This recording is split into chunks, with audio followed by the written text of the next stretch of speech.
Aku sedang berbaring menonton Netflix ketika tiba-tiba bel pintu berbunyi.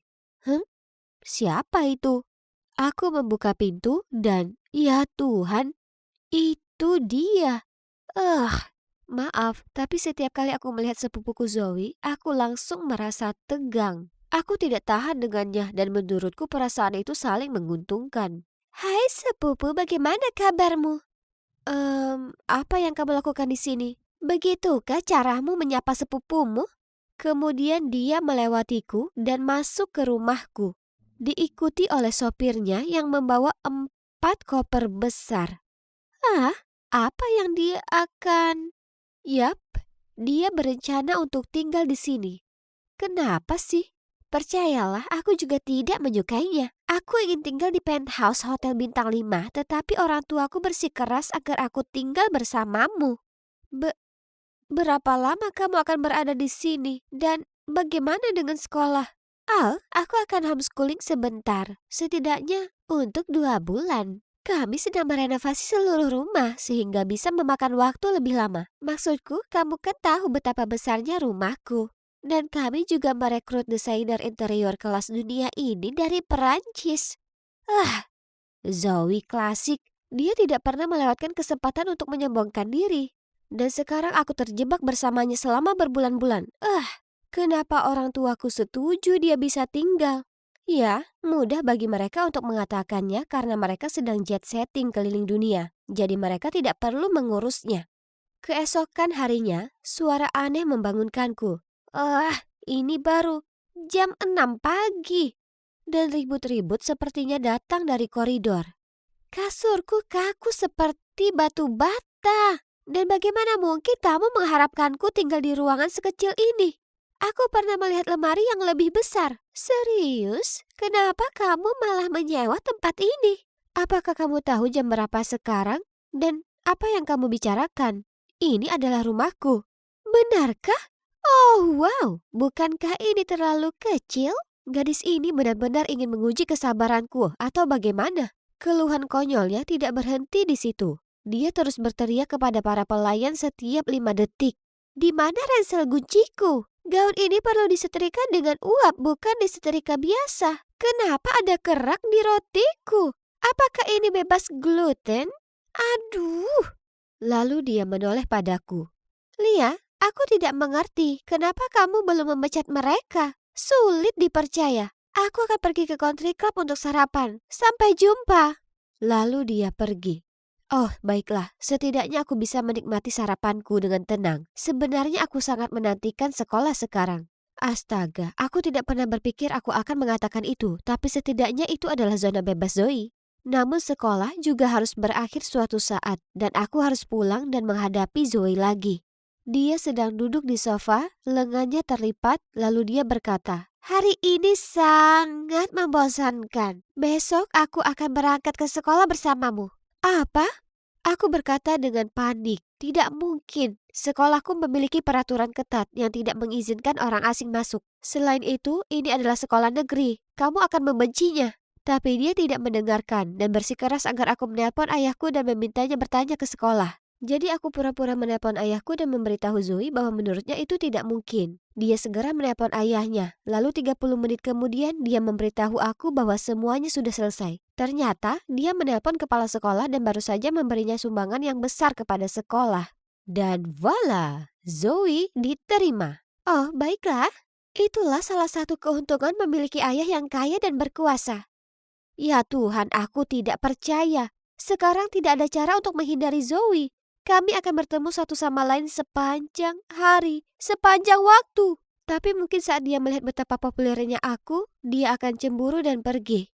Tapi begitu kami memasuki lorong, semua mata tertuju pada Zoe. Mereka memandangnya seperti bintang Hollywood atau semacamnya. Dasar para pengkhianat. Zoe menghabiskan sepanjang hari untuk membual kepada penggemar barunya. Dia benar-benar menyukai perhatian itu karena apa yang dia lakukan selanjutnya sangat gila hingga aku pikir aku akan pingsan. Dia menelpon ayahnya dan mengatakan kepadanya bahwa dia ingin pindah ke sekolahku secara permanen. Oh tidak, aku harus memberitahu Susan berita buruk ini secepatnya. Hanya sahabatku yang bisa memahami apa yang aku alami saat ini. Dia mengatakan padaku untuk tidak khawatir karena Zoe terlihat palsu dan orang-orang akan segera mengetahuinya. Dan bahkan meyakinkanku kalau aku lebih cantik. Ah, Susan, kamu yang terbaik. Lalu tiba-tiba aku mendapat SMS dari Zoe. Darurat, bawa aku ke salon sepulang sekolah. Aku baru saja mematahkan kukuku. Apa? Jadi sekarang aku sopirnya? Tiba-tiba Susan menyela. Aku akan mengantarnya kalau kamu mau. OMG, gadis ini adalah penyelamat. Jadi sudah diselesaikan. Susan mengantar Zoe ke salon kecantikan sepulang sekolah, sementara aku bisa bersantai di rumah dan menikmati waktu bebas Zoe. Beberapa jam kemudian, Zoe kembali dengan ekspresi dingin di wajahnya. Ada apa dengan dia? Jadi, bagaimana salonnya? Apakah kamu bersenang-senang dengan Susan? Tapi dia mengabaikanku. Terserah, aku tidak peduli. Keesokan paginya aku menggunakan pengeriting rambutku. Ada apa dengannya? Aku tidak bisa membuka penjepitnya. Ya Tuhan, aku mulai mencium bau sesuatu yang terbakar. Rambutku, tolong! Aku mengambil gunting dan memotongnya. Tuhanku, tidak mungkin aku bisa pergi ke sekolah dalam keadaan seperti ini. Jadi aku menelpon guruku dan berpura-pura sakit. Lalu membuat janji darurat dengan salon rambutku. Saat aku berjalan kembali ke kamarku untuk ganti baju, aku melirik ke kamar Zoe. Dan di sanalah senjata yang secara brutal membunuh rambutku. Sebotol besar lem tergeletak di mejanya. Wah! Jangan berpikir aku akan membiarkanmu lolos begitu saja. Saat sarapan, aku mencoba bersikap normal dengan memakai hoodie dan memberitahu Zoe kalau aku bolos sekolah hari ini karena aku sedang flu. Lalu dia pergi dan tepat pada waktunya aku mendengar jeritan yang memekakan telinga. Tangannya menempel di pintu mobil. Aku telah mengambil lem dia dan menuangkannya ke seluruh pegangan pintu mobil. Karma terasa sangat enak. Bagian terbaiknya adalah orang-orang yang lewat. Jadi dia berpura-pura sedang berpose di sebelahnya. Lucu sekali. Syukurlah, setelah setengah hari di salon, akhirnya rambutku terselamatkan. Aku tiba di rumah berpikir bahwa aku bisa bersantai dari semua stres Zoe ketika aku tiba-tiba mendengar suaranya di luar. Sekolah sudah selesai? Hebat! Tapi tunggu, apakah dia sedang berbicara dengan seseorang? Aku mengintip keluar jendela dan aku tidak dapat mempercayai mataku. Itu adalah Kyle. Kyle gebetanku. Lalu dia mencondongkan tubuh dan mencium pipinya. Jadi, baiklah, dia belum menjadi milikku. Tapi, tetap saja, beraninya dia. Lalu Susan mengirimiku pesan dan berkata, "Lia, aku minta maaf. Aku terpeleset jadi sekarang Zoe tahu kamu menyukai Kyle." Begitu Zoe memasuki rumah, aku menghalangi jalannya dan berteriak, "Jadi, kamu dan Kyle, ada apa?" Duh, sudah jelas, kami pacaran. Beraninya kamu, kenapa tidak? Aku cewek paling populer di sekolah sekarang, bukan kamu. Mungkin kamu harus meminta ibu dan ayah untuk memindahkanmu ke sekolah lain lagi. Ingat apa yang terjadi di sekolah terakhir kita? Lalu dia melewatiku. Wah, beraninya dia mengungkit hal itu. Apa yang terjadi di sekolah terakhirku sangat mengerikan dan traumatis. Saatnya menunjukkan padanya siapa bos di sini. Ini sekolahku. Tidak mungkin aku akan membiarkan dia mendahuluiku. Keesokan harinya di sekolah ada pengumuman besar. Kontes kecantikan Miss Teen akan diadakan 2 minggu lagi. Beberapa anak berteriak, "Zoe, kamu harus ikut. Kemenangan pasti milikmu." Dan Zoe hanya berdiri di sana berpura-pura menjadi pemalu dan segalanya. Kenapa menurut mereka Zoe cocok untuk Miss Teen? Seseorang perlu menunjukkan kepada mereka siapa yang benar-benar layak. Bagaimana kalau kamu dan aku berkompetisi? Dan mari kita lihat siapa yang sebenarnya pantas menjadi Miss Teen. Oke, kenapa tidak? Lalu aku berjalan ke arahnya dan berbisik di telinganya. Dan jika kamu kalah, kamu harus putus dengan Kyle. Setuju? Apa? Itu konyol. Tapi okelah, terserahlah. Aku tetap akan menang. Dan ketika aku menang, kamu harus melakukan apapun yang aku katakan. Apa kita sepakat? Sepakat. Tidak mungkin aku membiarkan dia menang. Jadi aku membeli gaun desainer yang paling mempesona, memesan penata rambut dan penata rias terbaik, dan mempersiapkan diri dengan cermat untuk putaran pertanyaan. Semua usahaku membuahkan hasil, karena aku berhasil mencapai final. Zoe juga berhasil sampai final, begitu juga Susan. Iya, aku lupa menyebutkan bahwa dia juga ingin mencobanya. Tapi tidak masalah, karena mengalahkan mereka akan sangat mudah. Aku ke belakang panggung untuk ganti pakaian. Ketika tiba-tiba aku mendapat notifikasi di ponselku. Aku membukanya dan hampir menjatuhkan ponselku karena kaget. Di sana, di seluruh media sosial, ada foto momen terburuk dalam hidupku. Foto itu diambil di sebuah pesta tepat setelah aku didorong ke dalam kolam. Riasanku basah kuyup, rambut acak-acakan, dan semuanya berantakan. Oh tidak, foto ini bisa merusak peluang kompetisiku dan hidupku. Tapi bagaimana caranya? Ini di SMA lamaku. Itu pasti Zoe. Hanya dia yang tahu tentang itu. Aku bergegas ke ruang ganti dan melihat dia sedang meneriaki seorang cowok. "Siapa yang menyuruhmu memotong bajuku? Siapa?" Cowok malang itu tampak begitu ketakutan dan tergagap. Lia menyuruhku untuk apa? Dia berbohong. Lalu aku bergegas menghampiri cowok itu dan menghadapinya. Karena takut, dia berkata bahwa Susan telah membayarnya untuk memotong gaun Zoe dan kemudian menyalahkanku. Apa? Susan? Sahabatku? Tapi kenapa dia melakukan itu?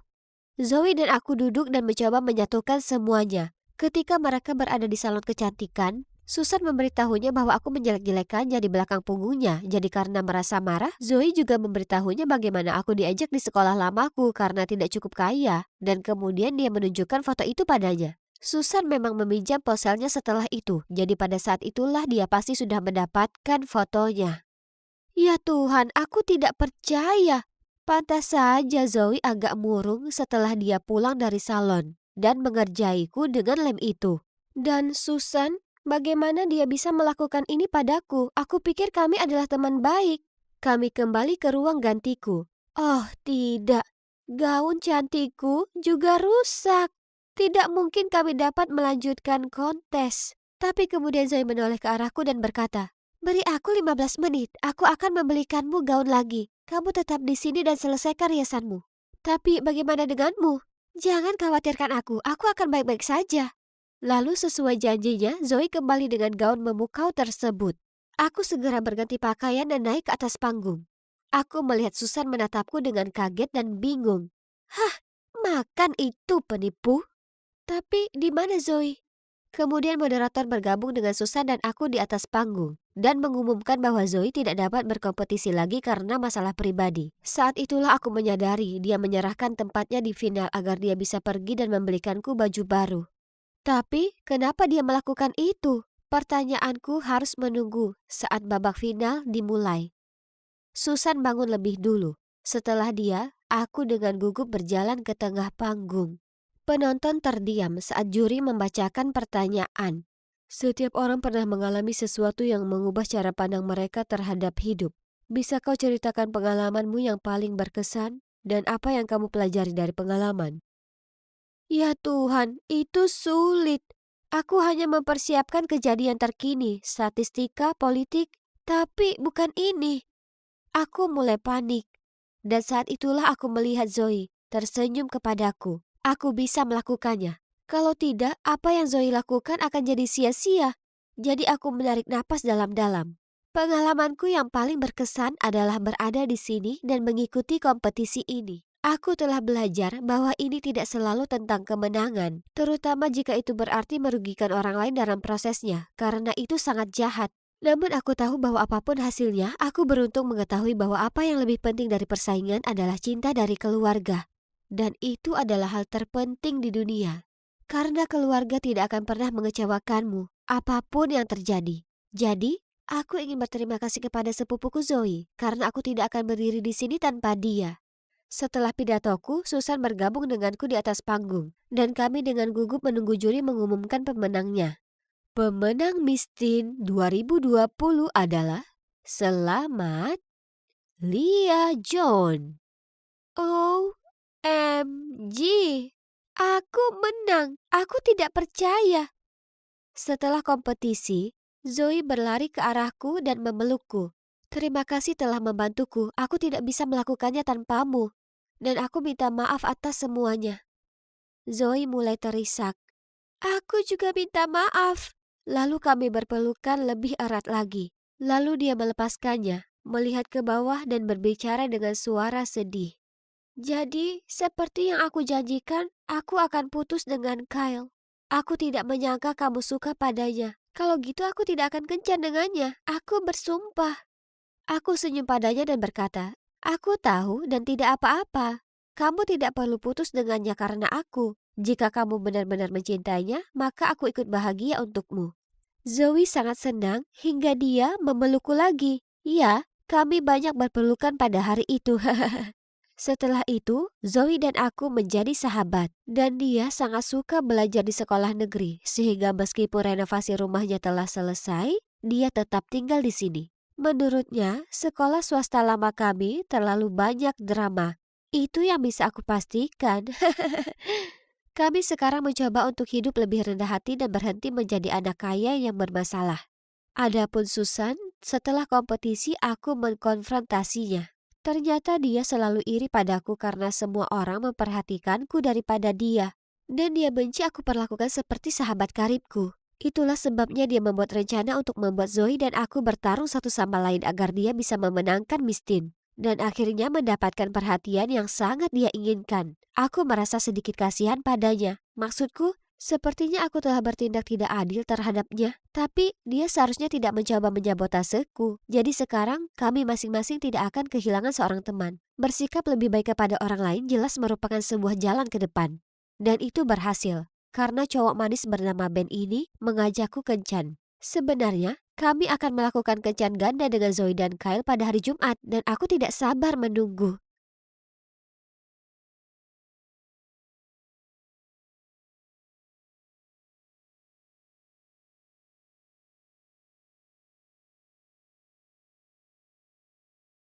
Wow, kontes balet internasional diadakan di New York tahun ini. Ya Tuhan, itu pasti spektakuler. Eh, tapi, oh, betapa berbedanya hidupku 5 tahun yang lalu. Aku baru saja memenangkan kontes balet kota dan ayah tidak berhenti tersenyum bangga. Untuk merayakannya, dia mengantar kami semua untuk membeli es krim ketika tiba-tiba. Aku tidak ingat banyak tentang hari itu setelah itu.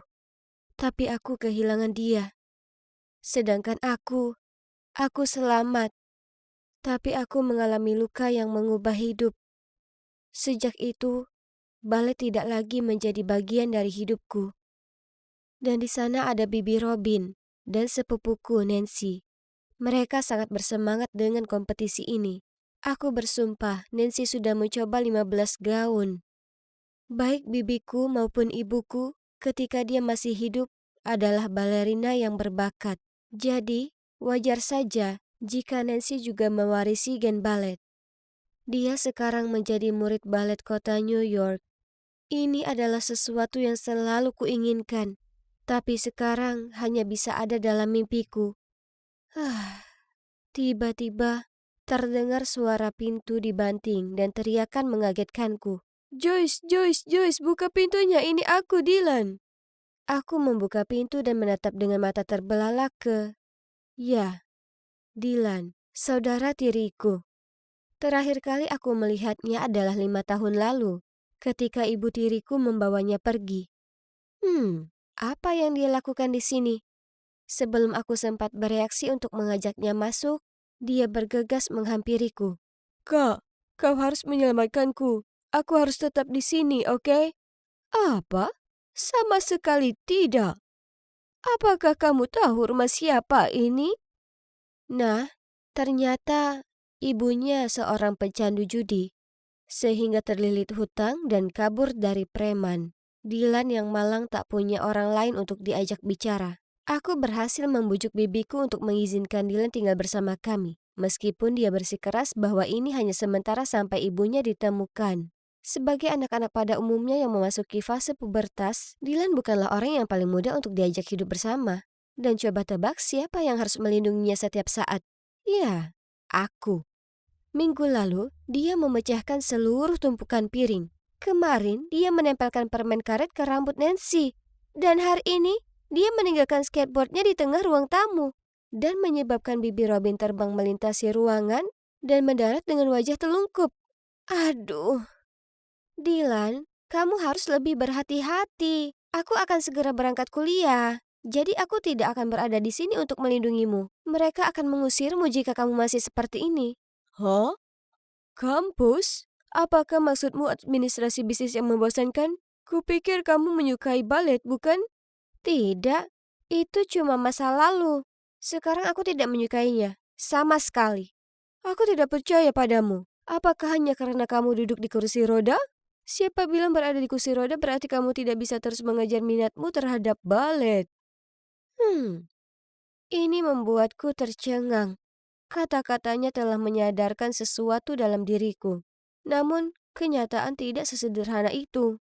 Jadi dengan sedih aku menjawab, bukan hanya itu, aku juga tidak punya uang. Aku mencoba melamar pekerjaan paruh waktu, tapi mereka tidak menerima penyandang disabilitas. Merasakan ketidakbahagiaanku membicarakan hal ini, Dylan segera mengubah topik. Oke, lupakan saja hal-hal bodoh itu. Besok, aku akan mengajakmu berbelanja.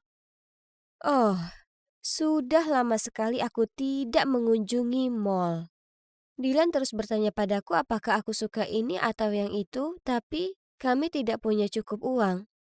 Ah, kenapa Bibi Robin tidak memberi kita uang jajan? Dylan terlihat sangat manis saat itu, jadi aku hanya duduk di sana dan tertawa, sementara dia mengerutkan kening dan cemberut. Lalu, Dylan tiba-tiba menyuruhku untuk tetap diam. Ketika dia memejamkan mata dan meraba-raba ke arah dua orang yang terlihat agak kaya dan mengatakan kepada mereka, "Tolong bantu kami tak punya apa-apa lagi untuk dimakan minggu ini. Tolong." Ya Tuhan, apa yang sedang dimainkan saudaraku?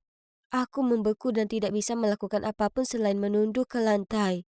Wanita itu mengeluarkan uang itu hendak menyerahkannya padanya. Tapi pria itu mengusap tangannya, menyebabkan uang itu jatuh ke tanah.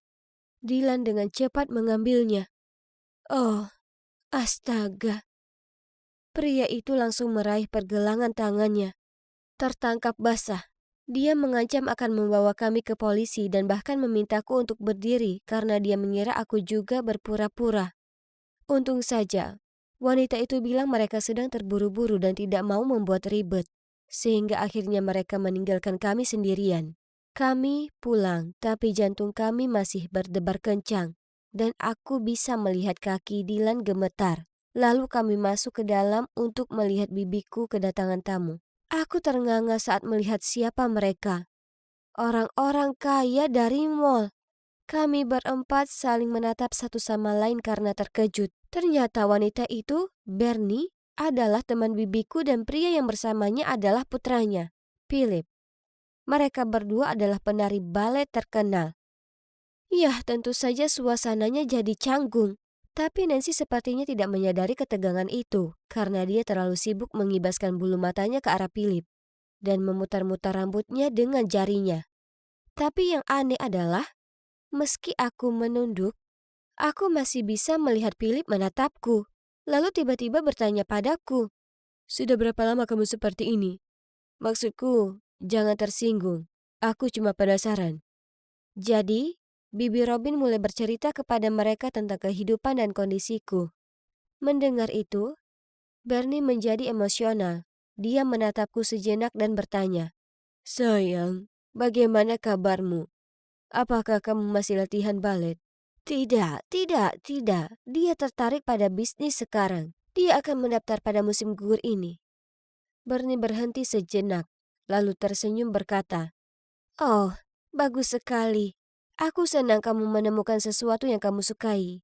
Aku tidak tahu kenapa tapi aku merasa sangat sedih. Jadi aku minta diri untuk meninggalkan meja." Dylan mengikutiku dan memberikanku sebuah amplop. Aku melihat ke dalamnya. Isinya penuh uang. "Aku hanya punya sebanyak ini, tapi tolong ambillah." dan ikuti kelas balet lagi. Jantungku berdebar kencang. Bagaimana dia mampu mendapatkannya? Tapi kemudian, dia tidak memberiku waktu untuk mengatakan apapun ketika dia mengambil kembali uang itu dan berkata, "Oh, atau izinkan aku yang mendaftarkanmu."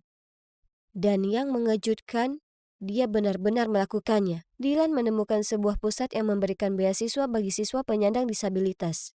Sejak itu, aku kembali ke dunia balet. Sepertinya aku hidup kembali. Setiap hari aku sangat ingin bangun untuk mengikuti hasratku. Dan aku juga berlatih untuk kontes balet internasional di New York. Suatu saat setelah latihan, aku melihat seseorang di dekat pintu, memperhatikanku. Philip. Aku tidak tahu kenapa, tapi begitu aku melihatnya, hatiku berdebar. Dia berjalan ke arahku, dan kami mulai berbicara. Ternyata, dia mengajar di pusat ini. Setelah itu, dia selalu meluangkan waktu untuk membantuku selama latihan, dan sepertinya kami adalah pasangan yang serasi. Tapi hal-hal baik tidak bertahan lama.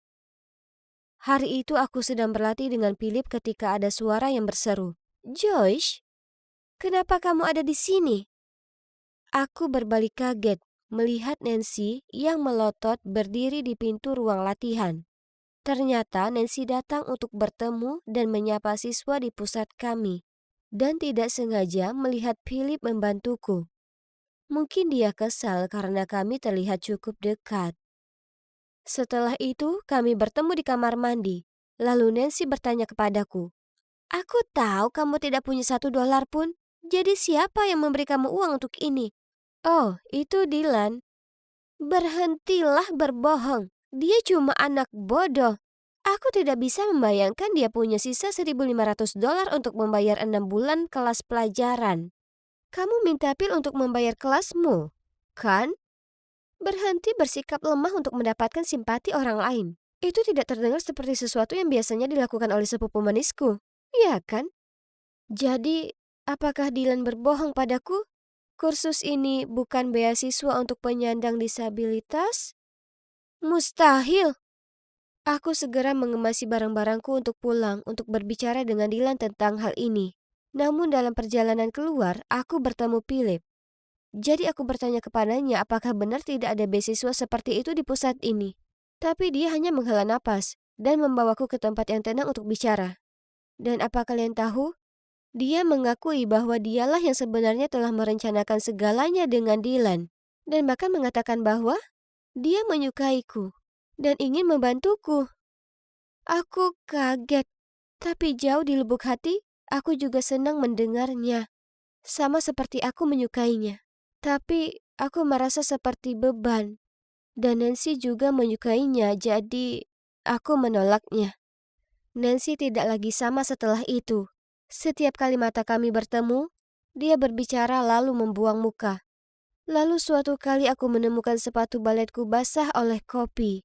Dan di lain waktu bahkan ada catatan di tasku yang berbunyi, "Jangan kejar Philip karena kamu tidak bisa lari. LOL." Pasti sepupuku tercinta yang melakukan hal ini, kan? Aku merasa sedikit kesal pada awalnya, tapi aku tidak punya waktu untuk meladeni permainannya. Aku ada kompetisi untuk berlatih. Kemudian, sehari sebelum pertunjukan, aku tiba di rumah untuk mendengar Bibi Robin di ruang tamu sedang berhadapan dengan Bernie. "Hei, kamu harus mengirim lebih banyak uang. Joyce ikut serta dalam kompetisi balet kali ini. Jadi biayanya agak mahal. Benarkah? Tapi kamu bilang dia tidak tertarik pada balet lagi. Lagi pula, kenapa dia tidak mengambil beasiswa balet untuk New York City Ballet?" Berhenti keluar dari topik. Ingat, kamu adalah penyebab kematian saudara iparku dan kaki keponakanku. Jadi, kamulah yang harus disalahkan seumur hidup ini. Dan sekarang kamu bahkan tidak dapat menyisihkan uang receh untuk mendanai mimpinya. Apa? Apa yang mereka bicarakan? Aku sangat terkejut hingga tas belanjaanku terjatuh ke lantai. Bibi Robin berbalik dan melihatku. Menyadari bahwa aku telah mendengar semuanya, dia memberi isyarat kepadaku agar masuk ke dalam ruangan dan menceritakan seluruh kisah tragisnya. Ternyata, penyebab kecelakaan itu tak lain adalah Bernie. Dia menyeberang jalan tanpa melihat, sehingga menyebabkan ayahku banting setir untuk menghindarinya dan menabrak pohon. Setelah itu, dia melarikan diri. Karena dia sangat panik dan takut hal itu akan mempengaruhi reputasinya. Melalui persahabatannya dengan Bibi Robin, dia mengetahui situasiku dan masih memberikan uang bulanan sebagai kompensasi untukku. Bagaimana dengan beasiswa yang dibicarakan Nona Bernie? Baiklah. Lagi pula kamu tidak bisa bersekolah di sekolah itu. Jadi, lebih baik biarkan Nancy yang mengambilnya, kan? Apa? Aku tidak percaya bibiku akan melakukan itu. Dia tahu betapa aku menyukai balet. Aku selalu mengira Bibi Robin begitu baik karena mau memberiku rumah. Padahal kenyataannya, dia memanfaatkanku agar Bernie mau berinvestasi dalam karir balet Nancy. Kata kekecewaan tidak bisa sepenuhnya menggambarkan perasaan aku saat itu. Rasa sakitnya hampir tak tertahankan. Aku terbangun dengan perasaan tidak enak, tetapi aku memaksakan diri untuk bersiap-siap dan menuju ke kompetisi. Di sana ramai, sama seperti di dalam pikiranku. Aku tidak repot-repot menonton pertunjukan lainnya sampai penampilan Nancy. Dia sangat anggun, dan juri mengatakan dia melakukannya dengan baik. Namun aku merasa ada sesuatu yang kurang. Dan sekarang giliranku. Aku melihat ke arah kerumunan dan melihat ada Bernie, Dylan, dan Philip. Mereka semua tersenyum dan bertepuk tangan saat MC memanggil namaku. Aku menarik napas dalam-dalam dan hendak naik ke atas panggung. Ketika melewatiku, Nancy membungkuk dan berbisik. Philip tidak terlalu peduli padamu. Dia hanya merasa bersalah atas perbuatan ibunya. Jangan mempermalukannya dengan mengacau. Tiba-tiba, aku merasa tidak bisa bergerak. Aku lupa semua gerakannya, dan dunia berputar.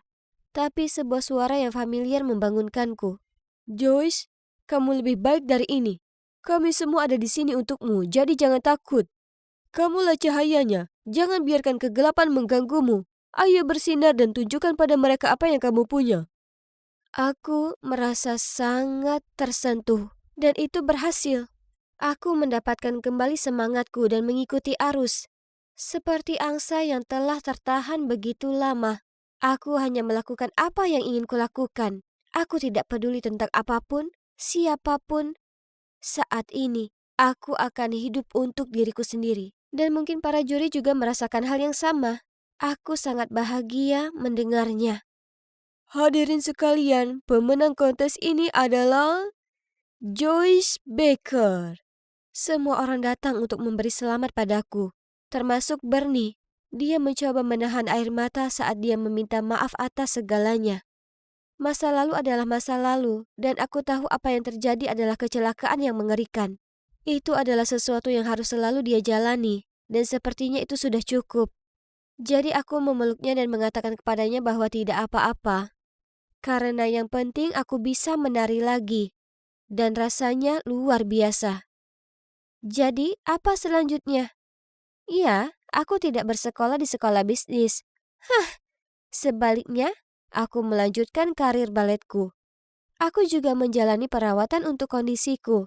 Dan suatu hari nanti, aku berharap akan menaiki panggung, tampil bersama Philip. Ngomong-ngomong tentang Philip, terima kasih atas bantuannya. Dylan dan aku pindah ke rumah kami sendiri. Dan Dylan baru saja mendapat beasiswa di SMA bergengsi, yang sepertinya sangat dia sukai. Oh, dan satu hal lagi, Philip dan aku sekarang resmi berpacaran. Dan ini dia, akhir dongengku yang bahagia. Teman-teman, teruslah kejar impian kalian meski ada kesulitan. Karena semua hal baik menantimu di ujung jalan.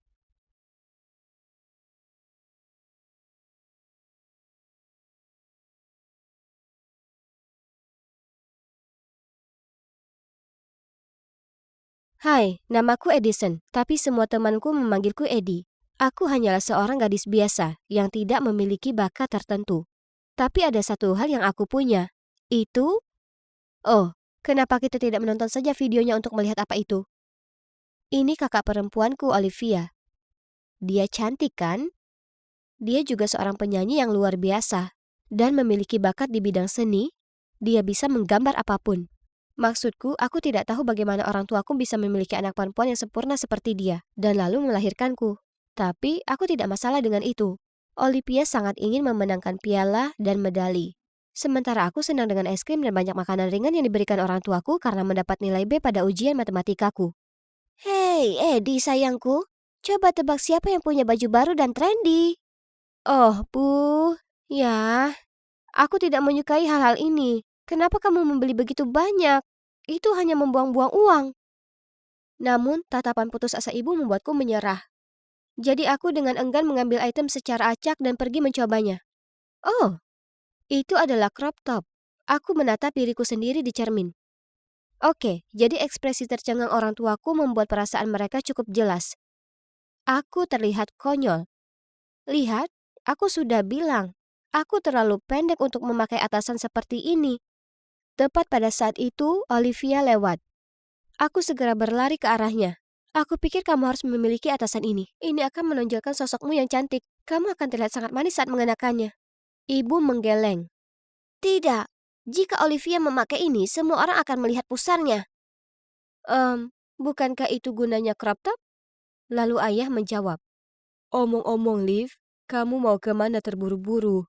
Ini bukan klub model yang tidak masuk akal lagi, kan? Ngomong-ngomong soal klub, apakah klub dansa sekolah masih merekrut? Kamu harus bergabung, kamu pasti akan masuk. Saudariku memutar matanya, lalu pergi. Membanting pintu di belakangnya.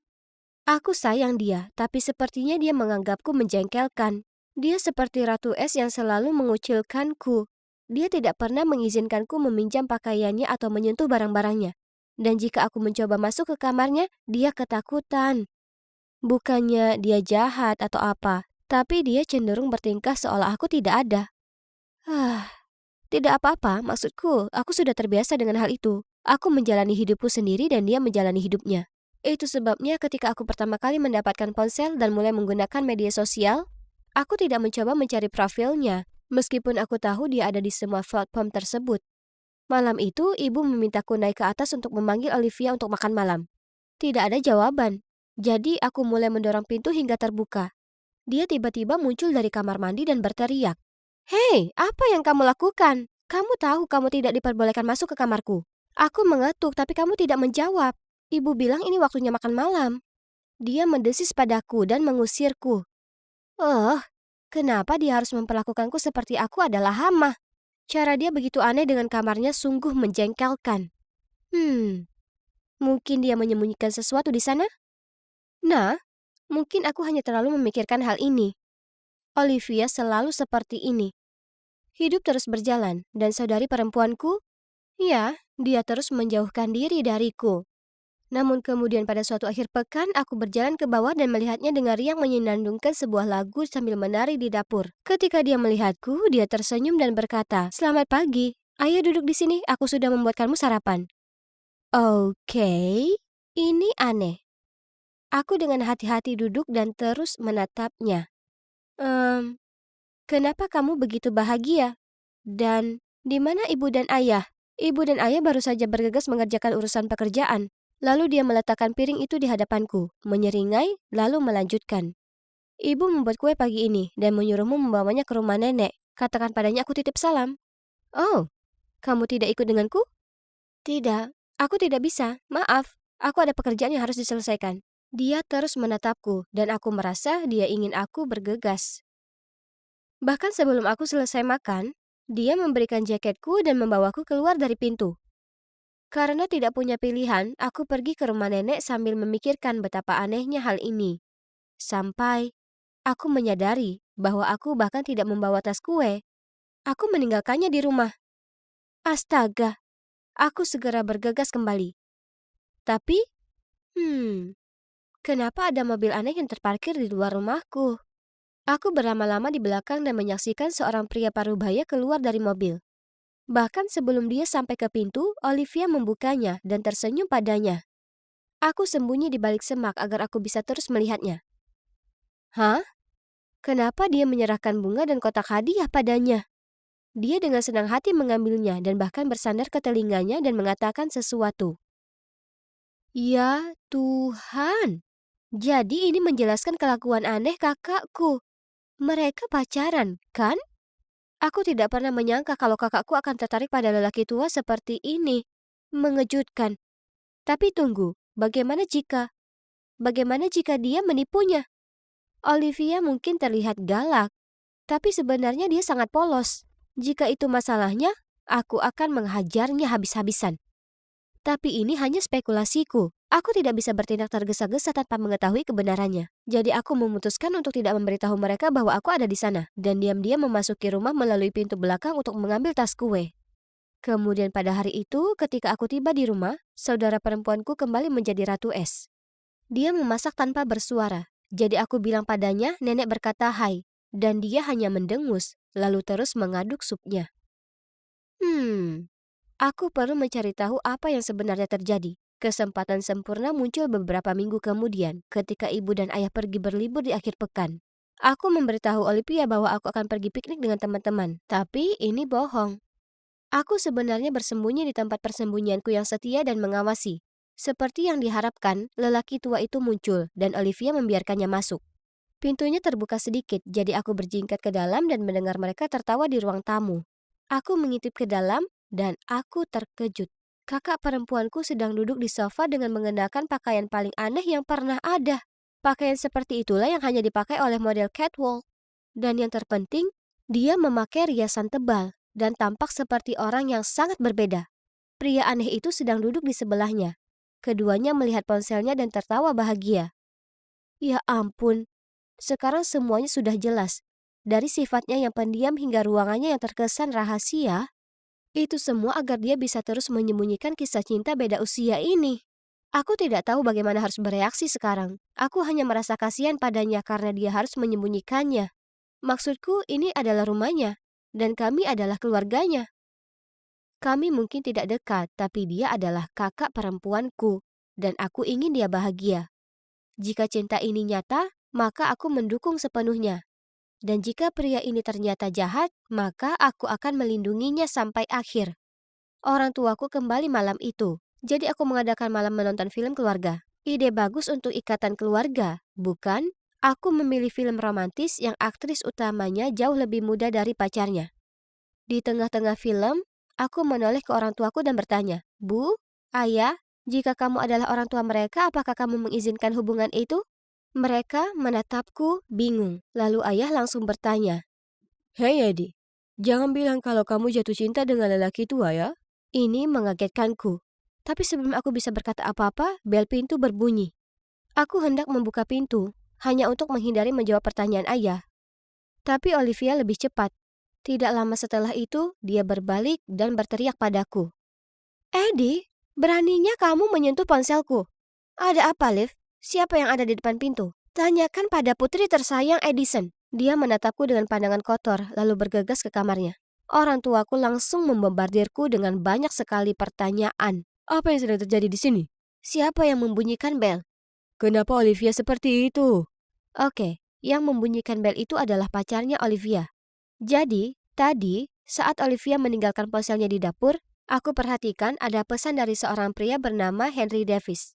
Aku segera mencarinya di FB dan menemukan bahwa ini adalah pria yang sama yang mengunjunginya. Jadi, aku menggunakan teleponnya untuk mengirim pesan kepadanya agar dia datang pada jam 8 malam. Aku pikir akan lebih baik jika Olivia mengumumkan hubungannya dengan orang tua kami.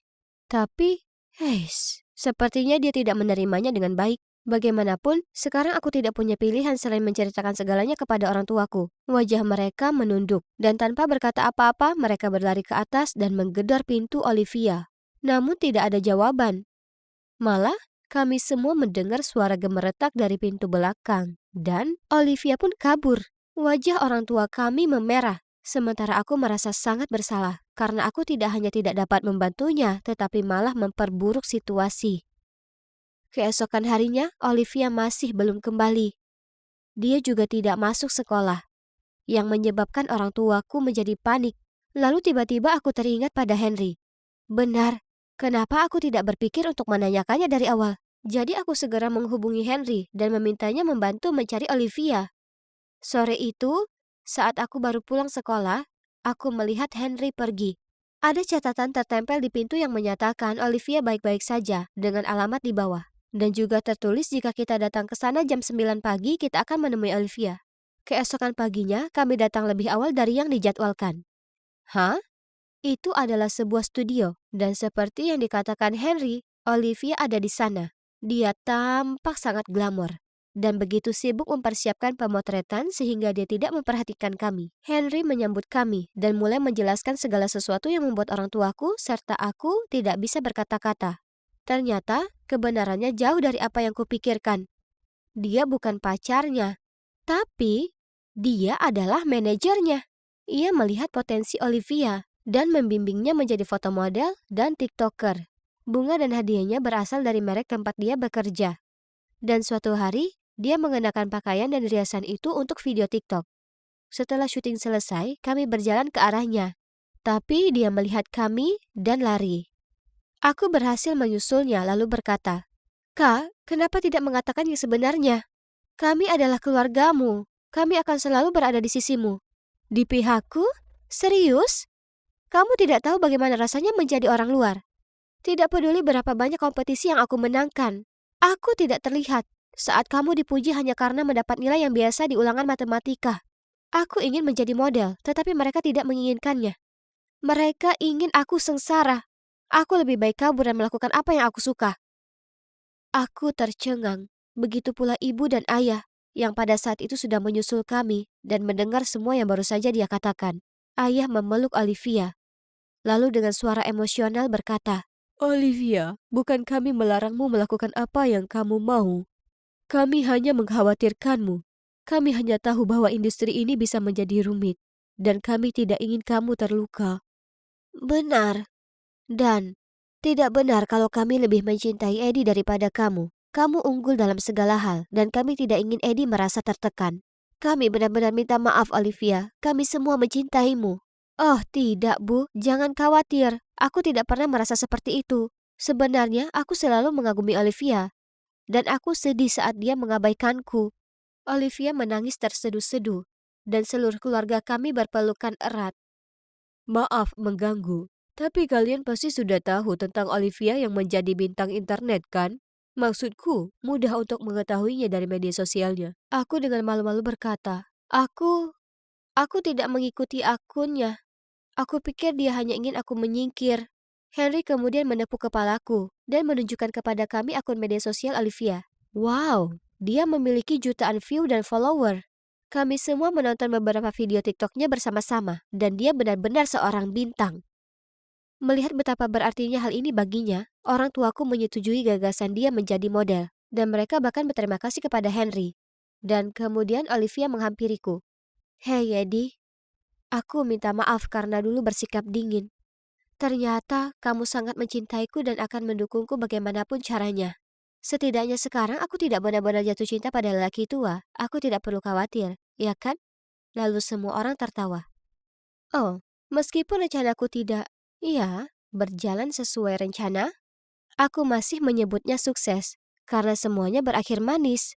Kalian kira semuanya sudah selesai ya? Tidak, belum. Ada satu lagi yang ingin aku tunjukkan. Malam itu untuk pertama kalinya, Olivia mengizinkanku masuk ke dalam kamarnya.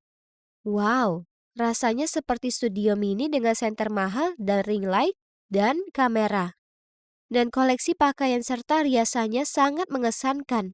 Oh, ingatkah kamu tentang apa yang aku katakan di awal video tentang menjadi gadis biasa? Ya, iya, itu tidak berubah. Tapi sekarang aku dapat dengan yakin mengatakan bahwa ada satu hal yang aku miliki. Dan itu adalah kakak perempuan luar biasa yang mencintaiku tanpa syarat.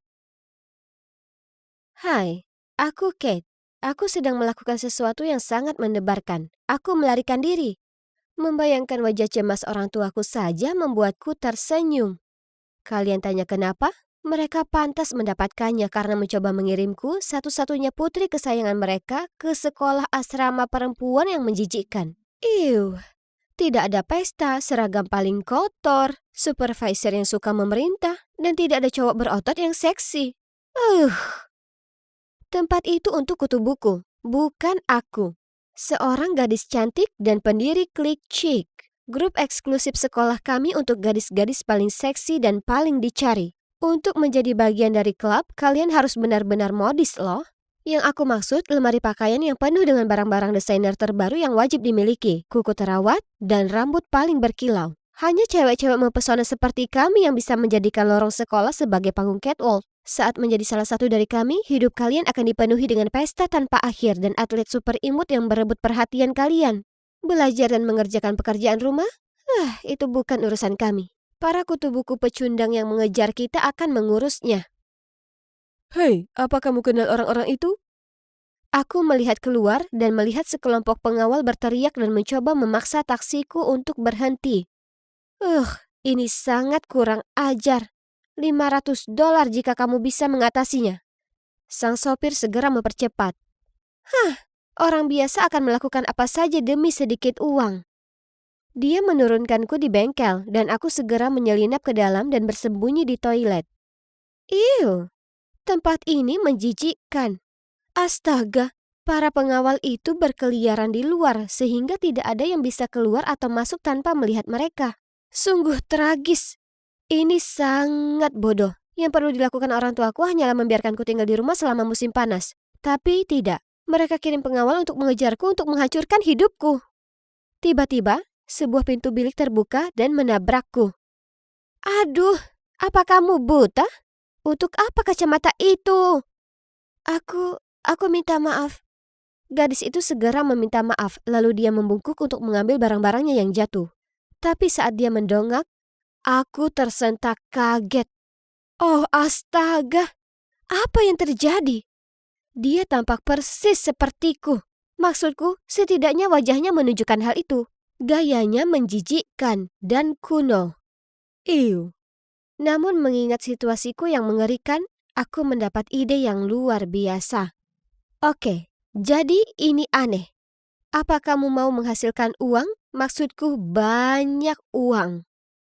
Dia memberiku tatapan tercengang. Kuharap aku tidak mendapatkan garis kerutan seperti yang dia alami saat aku mengatupkan wajahku. Mereka mengerikan. Aku punya pekerjaan yang sangat menguntungkan bagimu. Seperti yang kamu lihat, kita punya wajah yang mirip. Aneh, tapi beruntung. Jadi, aku mau kamu berpura-pura menjadi aku dan menjalani kehidupanku yang kaya selama 1 atau 2 bulan. Ini akun Twitterku, lihat saja sekilas, kamu bisa mempelajari segala hal tentangku di sana. Itu sudah cukup bagimu untuk berperan dan menghindari kecurigaan keluargaku. Dan ini bayaranmu. Aku mengobrak-abrik tasku dan menyerahkan sisa uangnya padanya. Astaga, ini pasti jumlah yang besar baginya karena matanya berbinar seperti baru pertama kali melihat uang. Dan dia segera mengambilnya. Kami segera bertukar pakaian dan seperti yang diinstruksikan, dia keluar untuk menyerahkan dirinya kepada pengawal. Kebebasan.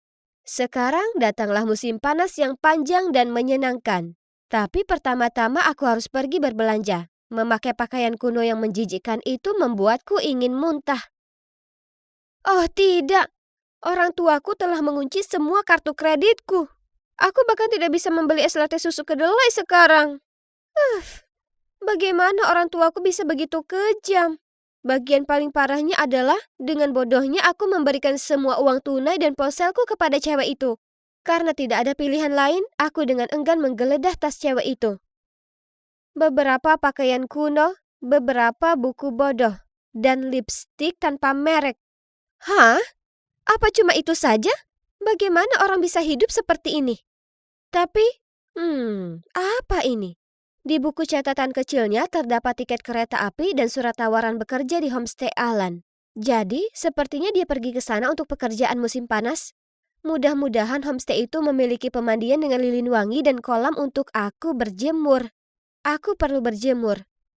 Aku senang bisa melepaskan benda yang penuh kutu itu dan menghirup udara segar. Sekarang di mana kendaraanku?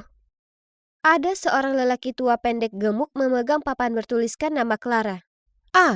Nama di tiket kereta itu Clara. Jadi ini maksudnya dia ada di sini untukku? Dia bahkan tidak membawa bunga. Dan setidaknya dia bisa menyisir rambutnya.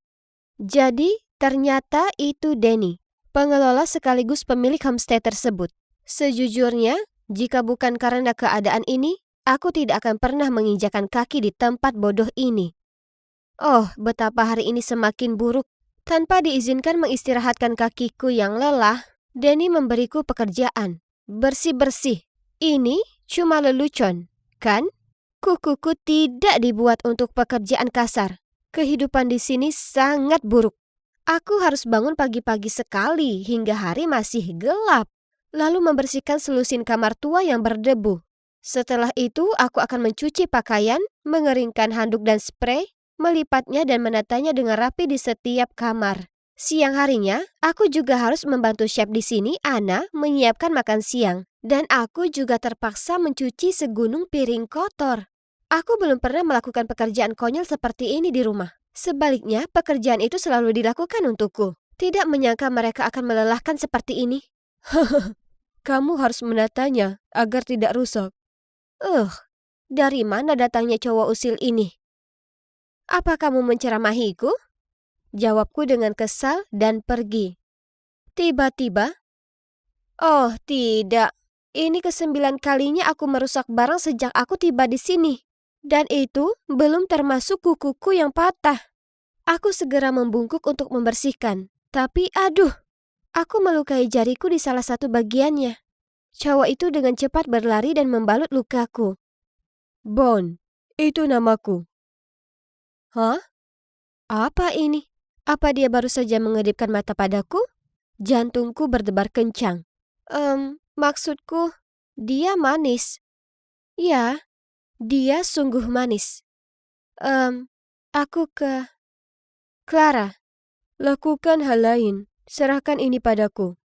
Sadar kalau aku sudah lama menatap Bon, aku buru-buru bangkit dan bergegas ke dapur. Senang bertemu denganmu, Clara. Aku partner barumu. Ternyata ini tidak terlalu buruk. Setidaknya aku punya seseorang untuk berbagi beban kerjaku dan untuk ngobrol. Keesokan paginya, aku sedang membersihkan lantai, setengah tertidur, ketika Bon datang, memasang AirPod di telingaku, dan mengedipkan mata ke arahku. Bayangkan kamu menari, maka kamu tidak akan merasa terlalu capek lagi. Oke, jadi ini terdengar agak membosankan. Tapi setidaknya tidak ada orang lain yang melihatku, jadi aku memutuskan untuk ikut saja. Jadi, aku mencobanya dengan Bon. Dan aku lebih santai sedikit. Ya, aku tidak menyangka ini akan begitu menyenangkan. Malam itu, saat aku hendak mematikan lampu, aku mendengar ketukan di pintu. Itu Bon. Dia ingin menunjukkan kepadaku sebuah rahasia. Jadi dia meraih tanganku dan membawaku ke pantai.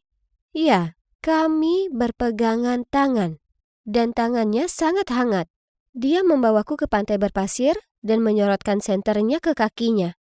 Ada sesuatu yang bergerak di bawah pasir putih halus. Aduh, apa itu tadi? Aku berpegangan pada lengannya karena ketakutan.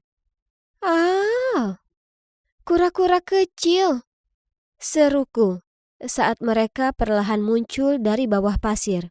Ya, mereka lucu kan? Ayo bantu mereka. Mereka harus sampai ke laut sebelum fajar. Aku ragu-ragu, karena menurutku ini sangat bodoh. Saat matahari terbit, mereka akan mudah terlihat dan dimakan oleh predator.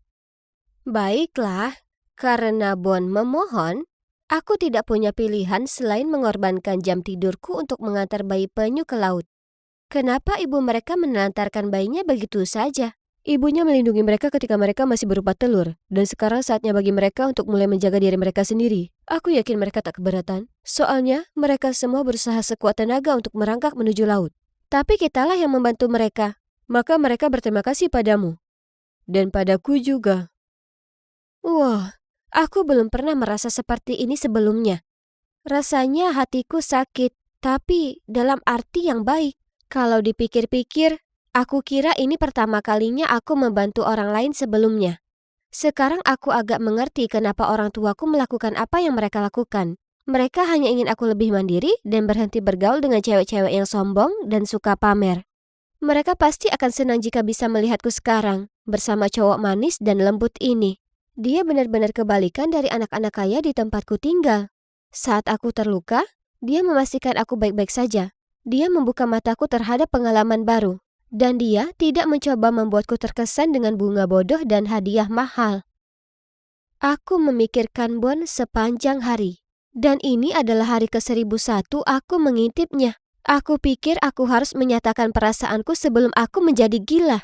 Jadi, malam itu, setelah menyelesaikan semua pekerjaanku, aku mengetuk pintu rumah Bon. Hah? Kenapa Nona Anna yang berlinang air mata berdiri di sana? Lalu dia memberitahuku kebenaran yang mengejutkan. Bon telah pergi tanpa berpamitan. Karena panik aku masuk ke kamar, tetapi tidak ada yang tersisa dari kamarnya. Tidak ada apa-apa. Tidak, ini tidak mungkin terjadi.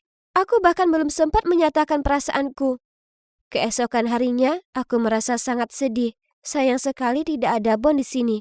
Tapi kemudian dalam keadaan zombie, aku tidak sengaja mengambil koran di meja depan. Ya ampun, di halaman depan ada gambar Bon. Ya Tuhan, aku tidak percaya. Dia adalah putra seorang miliarder terkenal dan mereka mencarinya. Ternyata, bukan cuma aku saja yang kabur dari rumah. Tapi kenapa dia pergi begitu tiba-tiba? Dia bisa saja mengatakan yang sebenarnya padaku. Harusnya dia bilang selamat tinggal. Perasaanku yang tak terungkap padanya terasa seperti serpihan yang tak terjangkau di hatiku. Aku tak bisa terus seperti ini. Aku harus menemukan Bon. Dengan gajiku yang kecil, aku naik kereta kembali ke kota. Membayangkan bertemu Bon lagi. Tidak diragukan lagi, ini adalah hal paling gugup yang pernah aku alami sepanjang hidupku. Tidak peduli seberapa besar aku membela kasusku dan menjelaskan bahwa aku adalah teman Bon, penjaga keamanan menolak mengizinkanku masuk.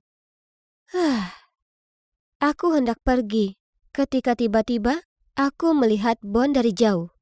Dia bersama seorang cewek. Apa sebenarnya ini? Aku mencoba memejamkan mataku untuk melihat. Ya Tuhan, bukankah itu aku? Bukan, itu cewek yang kusewa untuk berpura-pura menjadi diriku. Apa yang dia lakukan dengan Bon? Dan kenapa mereka terlihat begitu dekat? Mungkinkah...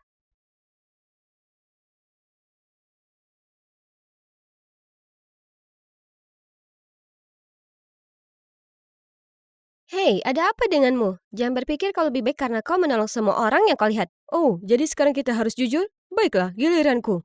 Aku tidak mendengarkan apa yang dikatakan semua orang tentangmu dan tetap menjadi temanmu. Ternyata mereka benar juga, seperti ayah, seperti anak. Apa yang kau bicarakan? Kau tahu segalanya?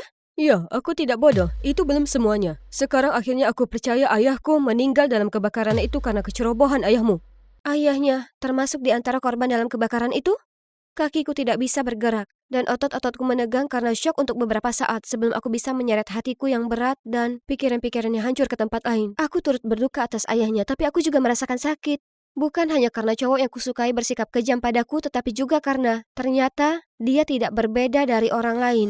Hancur, tanpa sadar aku membawa diriku ke gimnasium. Tunggu, klub bela diri? Mereka masih berlatih? Wah, sudah bekerja keras. Luar biasa. Diam, kenapa kau ada di sini? Kemudian pemberontakan mereka dimulai. Sudahlah, berhenti saja, kami di sini bukan untuk menghiburmu. Perilakumu yang ceroboh dan tidak bertanggung jawab sudah cukup menjelaskan. Kau bahkan tidak tahu kenapa kami perlu belajar cara membela diri. Kau tidak pernah peduli pada kami sejak awal. Jangan repot-repot berpura-pura peduli. Pergi sana. Oke, baiklah. Aku tidak akan tinggal di tempat yang tidak kuinginkan. Dah. Akhirnya sampai di rumah. Aku akan langsung membawa wajah cemberutku ke kamar, tapi tidak bisa menyembunyikannya dari ayah. Sayang, kenapa wajahmu muram? Bagaimana kau bisa begitu ceria sepanjang waktu? Hidup itu indah dan kita bisa melihatnya setiap hari, bukan? Aku benci itu. Aku benci melihatmu disalahkan saat tidak melakukan apapun kecuali perbuatan baik. Bagaimana semua orang mengejek kita. Tapi yang terpenting, aku benci bagaimana kamu selalu memiliki senyum riang meskipun orang-orang memperlakukanmu seperti bahan lelucon. Aku benci mencoba menjadi pahlawan seperti yang kamu katakan. Tapi aku juga tidak tahan berpura-pura lemah. Aku benci semuanya. Sayang, mereka mungkin berpikir yang terburuk tentang kita. Tapi itu tidak berarti kita harus begitu pesimis dan acuh tak acuh. Kalau begitu kita tidak lebih baik dari mereka. Kau tidak dapat mengubah cara orang melihatmu atau menjadi siapapun selain dirimu. Mungkin suatu hari kita dapat mewujudkan sesuatu yang baik bagi alam semesta. Tapi pertama-tama kita harus menjadi orang baik. Kata-katanya benar-benar membangunkan sesuatu dalam diriku. Apakah aku salah tentang semuanya selama ini? Pada hari-hari berikutnya, Eren dan aku bertemu satu sama lain beberapa kali, tetapi kami berdua menghindari kontak mata.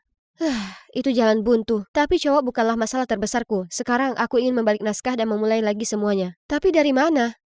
Aku tahu. Tapi, wow, semua orang langsung menyiapkan obor dan garpu rumput mereka saat melihatku. Selamat siang semuanya. Apa yang kalian katakan kemarin membuatku banyak berpikir. Dan aku minta maaf, aku ingin membantu. Sungguh, tentu saja jika kalian menginginkanku. Ayolah, aku sudah di bawah. Beri aku kesempatan untuk naik ya. Tidak ada ruginya bagi kalian. Mereka tampak yakin, jadi aku langsung mulai bekerja. Apa? Kamu sudah takut? Aku hanya mengayunkan lenganku.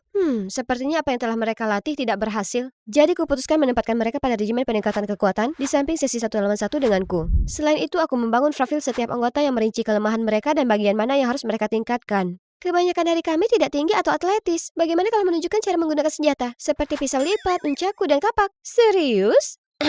Maaf, tapi senjata hanya sehebat wanita yang menggunakannya. Kalian kemungkinan besar akan melukai diri sendiri jika membawa senjata. Jadi, aku punya ide untuk mengajari mereka bela diri menggunakan barang-barang yang sudah dikenal seperti ransel, pena, dan sepatu hak tinggi. Dan penampilan ini sebenarnya aku ingin menyingkirkannya. Tapi aku memutuskan untuk meneruskannya, karena ini yang dikenakan kebanyakan gadis. Ini menunjukkan mereka cara melindungi mereka sendiri dalam situasi yang paling tidak terduga. Bahaya tidak akan menunggu kalian berganti pakaian yang pantas. Selain itu, aku benar-benar menyukai penampilan ini. Kemudian lebih banyak siswa bergabung dengan klub kami. Aku melihat wibu, kutu buku, cewek punk, dan bahkan pemandu sorak populer. Apa yang membawa mereka ke sini? Hazel pernah mengatakan bahwa mereka semua punya alasan untuk belajar bela diri. Jadi aku memutuskan mengajari semua orang 1 hari. Baiklah, tidak ada latihan hari ini. Aku ingin klub ini tidak hanya memberdayakan kita secara fisik, tetapi juga jadi tempat yang aman untuk, kalian tahu, bicara tentang diri kita dan masalah kita. Oke, siapa yang mau duluan? Aku mencairkan suasana dengan cerita semua hal yang salah dalam hidupku. Kenapa mukaku sangat menyebalkan. Dan semua hal yang tidak benar tentang keluargaku yang sering dikatakan orang. Anak-anak perempuan itu tampak bingung. Lalu mulai ikut dalam pembicaraan. Ya, bagiku ibuku yang salah. Dia baru saja cerai dan sekarang dia melakukan hal-hal yang benar-benar aneh. Seperti sedang krisis parubaya. Maksudku dia boleh melakukan apapun yang dia mau. Tapi aku masih sangat marah dengan caranya menangani berbagai hal. Jadi terapisku bilang aku harus melakukan aktivitas fisik untuk mengatasi masalah kemarahanku. Sejauh ini, itu berhasil. Aku juga merasa tidak berdaya di rumah. Jadi aku pikir belajar cara berkelahi akan memberiku kekuatan yang aku butuhkan untuk melawan ayah tiriku. Iya, aku juga sering merasa tidak berdaya sebelumnya, seperti saat aku melaporkan penguntitku ke polisi dan mereka berkata tidak ada yang bisa mereka lakukan. Tapi berarti dengan kalian membuatku merasa kuat dan percaya diri. Tak peduli seberapa brutalnya itu. Benar sekali, dengan apa yang kita pelajari di sini, aku merasa suatu hari kita berdua bisa menguntit balik penguntit kita. Astaga, aku hanya ingin memanfaatkan gadis-gadis malang ini di awal untuk menghindari masalah dan hampir meninggalkan mereka. Apa yang aku pikirkan selama ini? Dan sejak saat itu, mereka semua menjadi lebih kuat dan tampak lebih percaya diri melalui setiap pelajaran. Setiap gadis memiliki memar, tetapi senyum paling cerah selalu ada di wajah mereka. Kami pasti terlihat seperti penjahat paling bahagia. Suatu hari ketika aku sedang menikmati makananku, Betty datang dan berkata ingin bicara denganku secara pribadi. Aku mengesampingkan perbedaan kami, tapi kemudian dia mengatakan ini. Aku akan langsung ke intinya. Klub kecil milikmu yang penuh kekerasan semakin populer dan mengalihkan perhatian orang dari apa yang benar-benar penting. Kampanyeku. Aku tidak mengerti, kita ada di tempat yang sama sekali berbeda. Aku tidak ada hubungannya dengan kampanyemu. Kamu tahu apa yang aku bicarakan? Yang dipedulikan semua orang sekarang adalah klub pertarungan gadismu. Aku hanya khawatir kamu menanamkan benih kekerasan di benak siswa lain. Itu saja. Astaga, aku tidak perlu menjelaskan kepada semua orang apa yang aku lakukan. Jika kamu khawatir tidak ada yang peduli denganmu lagi, mungkin saja mereka sudah lelah dengan kisah sedihmu dan tindakan anti-bullying yang tidak berguna. Kau membuang-buang waktuku. Tapi aku tidak dapat mengantisipasi bencana terjadi malam itu juga. Ada orang lain yang terlibat hari itu, tapi aku ragu untuk menunjukkannya karena aku takut akan pembalasannya. Namun cinta dan dukunganmu memberiku kekuatan untuk melakukan hal yang benar. Gadis itu tidak lain adalah Jamie. Dia bahkan terang-terangan berbohong kepada kepala sekolah bahwa dia memiliki klub bela diri. Tapi mereka tidak lebih dari sekelompok preman yang menyamar. Aku benar-benar takut untuk diriku sendiri dan semua orang di sekolah ini. Anggota klub berada di pihakku. Namun, kebanyakan orang memilih untuk mempercayai Betty, termasuk para guru. Jadi mereka menutup kelompok kami. Apa aku sudah di jalur yang benar? Atau haruskah aku kembali ke kehidupan lamaku yang tenang?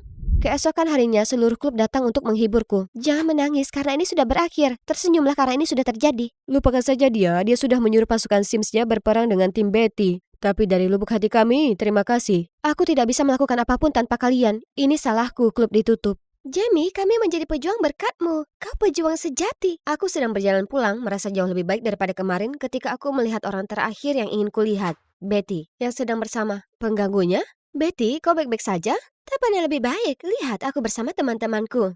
Apa? Bukankah orang-orang ini memukulmu? Kita sudah berdamai, sahabat seumur hidup. Kan, teman-teman?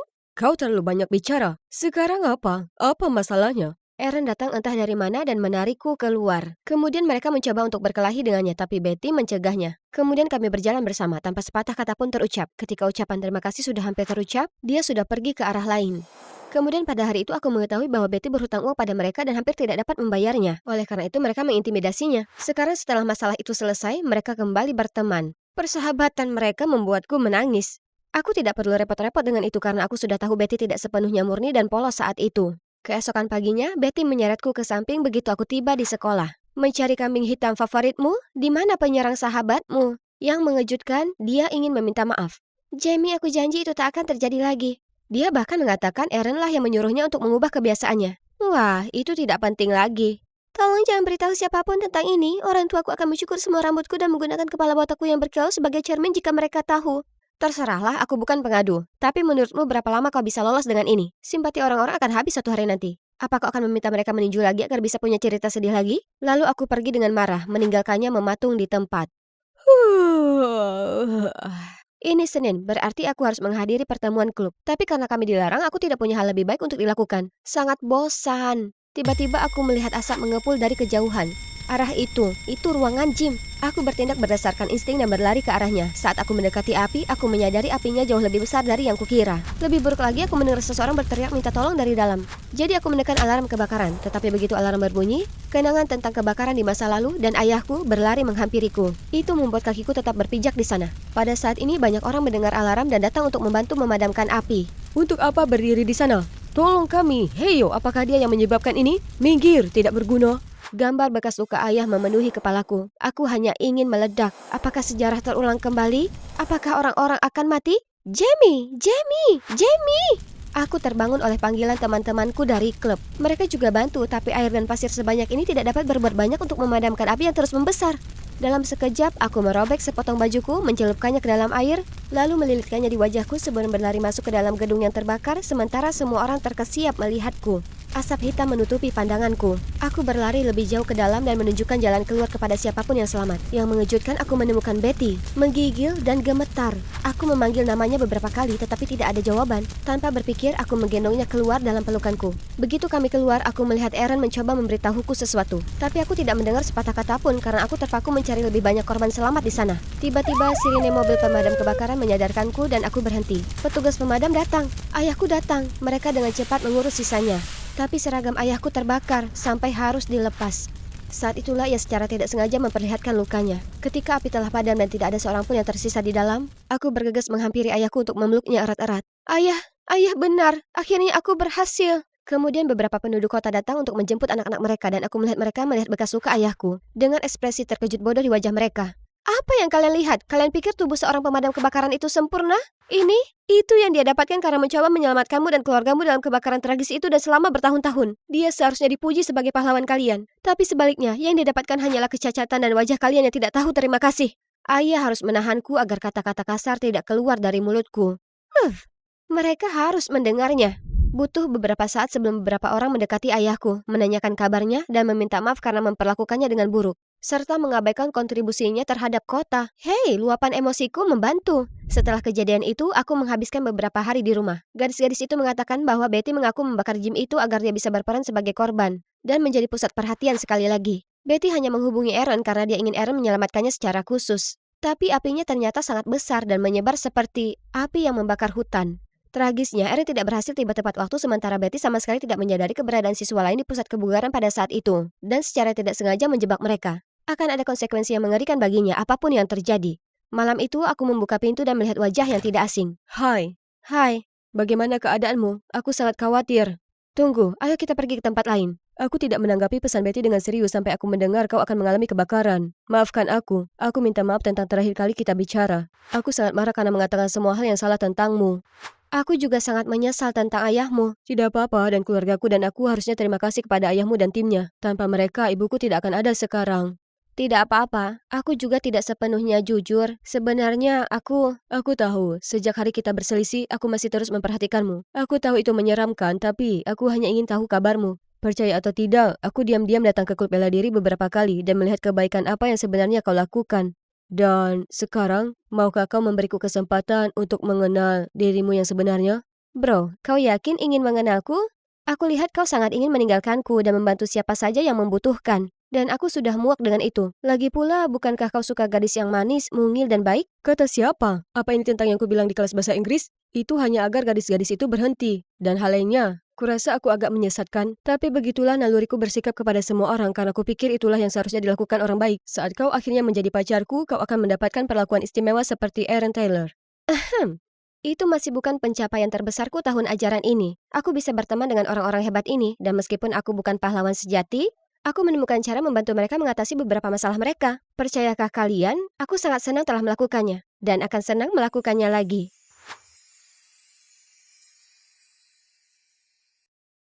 Tidak ada yang memberitahuku kalau di sini berangin sekali. Aku mungkin akan tersapu tanah sebelum sempat membersihkan semua jendela ini. Tidak apa-apa, Harper. Ingat, kamu melakukan ini demi Aaron. Hanya sedikit kerja keras untuk saat ini. Tapi bayangkan saat luar biasa yang akan kamu alami di konser itu. Bayangkan, ya Tuhan, Aaron dan dia? Tunggu dulu, mari kita mulai dari awal. Hai, aku Harper, fans berat boy band terhebat The Statics. Terutama rapper mereka, Aaron. Aku berusia 18 tahun dan sedang mengambil jeda setahun untuk menemukan gairah sejatiku. Sejujurnya, aku tak begitu tertarik pada apapun. Satu-satunya hal yang membuatku merasa hidup saat ini adalah fangirling, mengikuti teman-teman laki-lakiku, konser, tour, dan lain-lain. Tapi setelah berbulan-bulan, aku benar-benar bangkrut. Belum lagi, Aaron akan merilis album solo perdananya. Jadi karena tidak punya pilihan lain, aku meminta pacarku yang sangat manis Kirk untuk meminjamiku uang. Tapi Lagi, yang kau lakukan hanyalah menghabiskan uang tanpa henti untuk sampah ini. Kau tidak belajar dan juga tidak mendapatkan pekerjaan. Bagaimana kau bisa membayar semuanya? Apa para idola ini memberimu makan atau atap di atas kepalamu? Kurasa tidak. Aku juga tidak bisa membantumu selamanya. sampah? Dia menyebut hasratku sampah? Maaf, aku meminta pinjaman. Bukan seperti aku merampoknya. Dia tidak seperti ini sebelumnya, akhirnya menunjukkan jati dirinya, ya? Baiklah, aku tidak butuh pacar yang tidak mau mendukung. Siapapun yang menghalangiku dan kebahagiaanku bisa menghilang. Jadi, kita putus. Terserah. Tapi tunggu, aku masih harus masuk ke dalam sebagai sahabat Kyra, bukan sebagai pacarmu. Kau mungkin bertanya-tanya hubungan macam apa yang kujalani di sini. Iya, sebenarnya aku berteman dengan Kyra terlebih dahulu. Kami berdua adalah Aesthetics, fandom The Aesthetics. Kalau kalian tahu, ikatan fangirl lebih kuat dari persahabatan apapun. Ibunya bekerja di pers besar, jadi terkadang dia bahkan bisa memberi kami akses ke pertunjukan. Keren kan? Jadi aku selalu ada di sekitar rumahnya, satu hal mengarahkan ke hal lain. Aku dan abangnya jatuh cinta dengan bodoh, tapi tidak lagi. Sudah dengar tentang album baru Aaron? Sepertinya akan diikuti oleh konser grup di pusat kota New York. Kita minta Krik untuk antar. Itu akan sangat menyenangkan. Oh, tidak ingin mengecewakanmu, tapi aku baru saja putus dengan Kirk. 4 menit 36 detik yang lalu. Tidak mungkin. Mungkin saja. Aku bilang padanya betapa konyol abangnya. Tapi dia masih mencoba mencari alasan untuknya. Berharap bisa memperbaiki hubungan kami kembali. Tapi maaf, hatiku ini sudah menentukan pilihan. Sekarang aku sepenuhnya mengabdikan diri untuk Aaron. Tidak ada lagi pacar bodoh.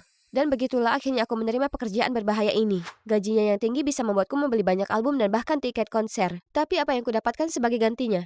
Idola kesayanganku bergandengan tangan dengan penyanyi yang paling kubenci di dunia, Bianca.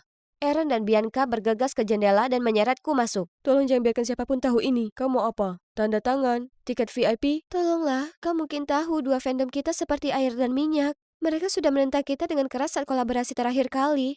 Iya, tentu saja aku tahu, karena aku yang menentang mereka. Serius, apa yang Aaron lihat dari gadis ini? Dia selalu mengatakan hal-hal kontroversial. Ketahuan berpacaran dengan semua pria di dunia, berpesta 24 jam, dan lagu-lagunya payah. Tapi, pikir-pikir lagi, tidak setiap hari dua selebritas terpanas berlutut di hadapanku seperti ini. Mungkin aku harus bertindak bijak. Apapun itu, ini kesempatan seumur hidup bagiku untuk melangkah ke dalam kehidupan Aaron, ya kan? Oke, aku akan merahasiakannya dengan satu syarat.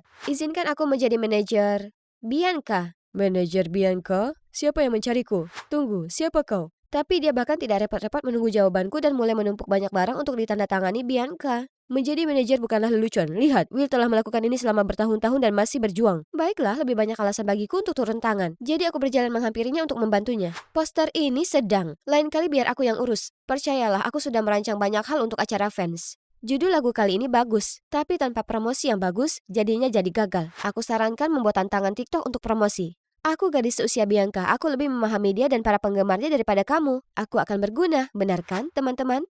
Ya, tentu. Dia ada benarnya, Will. Kamu memang butuh asisten. Saat itu, Will mendapat panggilan telepon. Sepertinya mendesak. Setelah menutup telepon, dia menoleh padaku. Baiklah, memang benar aku kewalahan. Aku harus memeriksa barang di tempat sekarang. Tapi Bianca ada jadwal di stasiun radio dalam 1 jam. Bisa antar ke sana? Siap, laksanakan. Begitu saja, aku membantu Will dan bisa dibilang aku pada dasarnya adalah submanajer Bianca. Hidup cukup manis. Aku bisa ikut pertunjukan gratis sambil mengawasi saingan cintaku. Aku benar-benar menikmati bermain dengan boneka baru. Apapun yang Bianca makan harus mendapat persetujuanku. Selamat tinggal taco dan burger yang lezat. Dia hanya diizinkan main HP pada waktu-waktu tertentu. Berhentilah mengirim pesan ke para cowok dan mulai bekerja dengan musikmu yang buruk, sayang. Kalau begitu suruh saja para cowok menyebalkan itu berhenti menggangguku. Bahkan tidurnya diatur dengan ketat hanya karena aku suka melihatnya menderita. Dan aku memastikan jadwalnya padat. Latihan vokal, latihan tari, syuting konten. Sis, kamu punya banyak hal yang harus dikerjakan. Tapi saat dia bekerja dengan The Statics, aku akan membiarkannya sedikit. Tapi itu tak berarti mereka berdua bisa bermesra-mesraan di bawah hidungku. Serius? Kalian seperti memohon untuk ditangkap. Pikirkan masa depanmu. Hubungan bodoh ini tidak akan berarti apa-apa saat karirmu diambang kegagalan. Ya kan? Aku akan menjadi manajer yang baik, benar kan? Namun aku sesekali melihat Liam, anggota Statics lainnya, terlalu banyak bicara dengan Bianca. Iya, asalkan itu bukan errandku, tapi aku tahu seseorang yang tidak akan menyukai ini, Kyra, karena Liam adalah biasnya.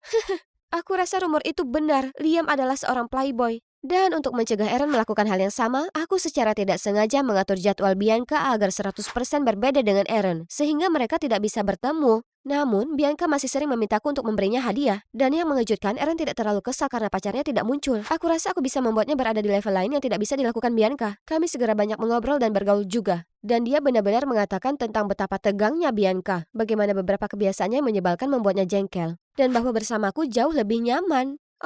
Kedengarannya seperti cinta yang memudar. Di sisi lain, Bianca sangat kesal karena mereka tetap tidak bisa berkencan di hari jadi mereka. Bukan aku, Aaron sendiri tidak ingin menemuinya dan membuat alasan tentang bagaimana paparazzi telah mengganggunya karena dia telah melakukannya dengan sangat baik. Tapi Bianca sudah muak dengan semua ini. Dia ingin mengumumkannya ke publik. Aku mendengarnya berbicara dengan Aaron di telepon. Tidak, itu tidak akan terjadi. Aku harus selangkah lebih maju. Aku langsung mencari foto lalu mempostingnya secara anonim di forum penggemar. Jika Aaron mengumumkan dengan seseorang, itu pasti aku. Tapi astaga, mungkin aku belum memikirkannya dengan matang. Apa yang kupikirkan? Keesokan harinya, internet menjadi heboh dan semuanya adalah komentar negatif. Untungnya pihak Aaron telah berbicara dan menenangkannya dengan mengarang cerita tentang bagaimana ini terjadi sudah lama sekali. Dan itu adalah cinta pertamanya, bla bla bla. Apa saja, selama semuanya berjalan lancar. Aku bahkan belum selesai menghela napas lega. Tiba-tiba Aaron menghentakkan kaki ke studio kami dengan wajah marah. RIP hidupku. Bianca, apa kau sudah gila? Sudah kubilang aku tidak setuju. Kenapa kau unggah foto kita? Apakah mencoba menyabotaseku? Maaf kau tidak punya karir sehingga kau bisa bertindak ceroboh semaumu. Tapi aku punya. Aku punya reputasi dan pasukan fangirl bodoh untuk dipuaskan. Aku membeku. Begitu juga Bianca. Saat itu sebuah panggilan masuk dari Kyra. Aku segera keluar untuk mengangkatnya. Itu kamu kan? Gadis beruntung di foto itu? Aku bisa tahu hanya dengan sekali lihat. Terakhir kita bicara kau hanya menyebutkan melihat Bianca di kehidupan nyata atau semacamnya. Kapan Aaron muncul? Bagaimana bisa kau tidak memberitahuku?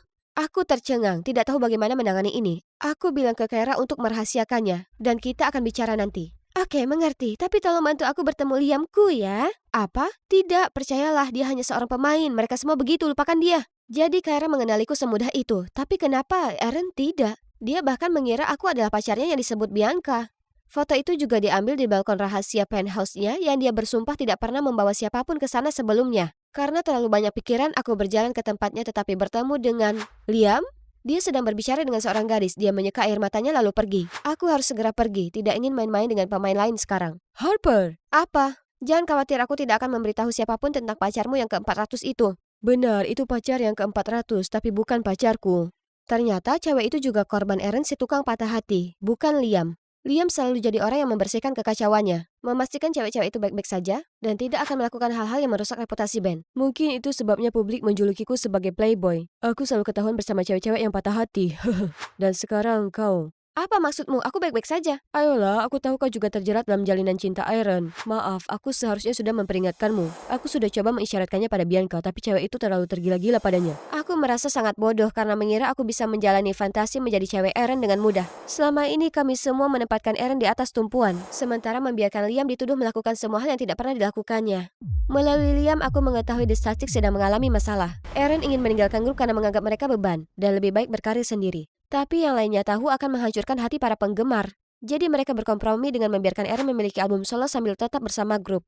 Oh tidak, usir si brengsek itu sekarang. Sebagai perwakilan Ecstatics, aku dapat meyakinkanmu kalau kami tidak akan bersedih jika kami tahu betapa buruknya dia. Kami akan mengusirnya. Senang mendengarnya. Sekarang Bianca, apa kamu tahu cara terbaik untuk menyampaikan hal ini kepadanya? Sulit, tapi kebenaran yang buruk adalah satu-satunya cara. Jadi keesokan harinya kami pergi menemui Bianca bersama menceritakan kepadanya tentang betapa brengseknya Eren. Semua gadis yang pernah ditemuinya, semua omongan buruk tentangnya yang ia katakan, anehnya ia bisa menerimanya lebih baik dari yang kami kira. Terima kasih kalian berdua telah menjagaku. Aku tahu dia jahat, tapi kupikir aku bisa mengubahnya. Tapi kemarin saat dia marah padaku, aku sadar bahwa aku pantas mendapatkan yang lebih baik. Oh, Bianca yang malang, aku benar-benar berhutang banyak permintaan maaf padanya. Aku meminta Liam memberi kita waktu dan jujur padanya tentang semuanya. Tentang foto yang kuunggah, tentang bagaimana aku sengaja mengganggu hubungan mereka, tentang aturan-aturan bodohku hanya untuk mengalahkannya. Aku benar-benar minta maaf. Lagi pula aku hanya penggemar berat tukang halu. Aku benar-benar sedih mendengarnya, karena pada suatu saat aku menganggapmu sebagai teman, terutama aturan-aturanmu yang konyol. Itu sangat membantuku. Kau membuatku menjalani diet ketat, membantu mendapatkan jadwal tidur yang sehat, membuatku banyak berlatih, menjauhi ponselku, tidak main ponsel dan terobsesi dengan komentar yang penuh kebencian. Kamu telah membantuku menjadi idol yang lebih baik dan manusia yang lebih baik secara keseluruhan. Meskipun itu tidak disengaja. Kamu benar-benar terlalu baik. Kenapa aku bisa menghabiskan waktu bertahun-tahun membencimu? Maaf, dan kurasa aku tidak seharusnya ada di sini lagi. Lebih baik aku kembali ke kehidupanku yang normal. Jaga dirimu, Bianca. Bianca memelukku erat dan berkata bahwa dia berharap aku masih datang ke konsernya minggu depan, karena dia akan bawakan tarian yang kami ciptakan bersama.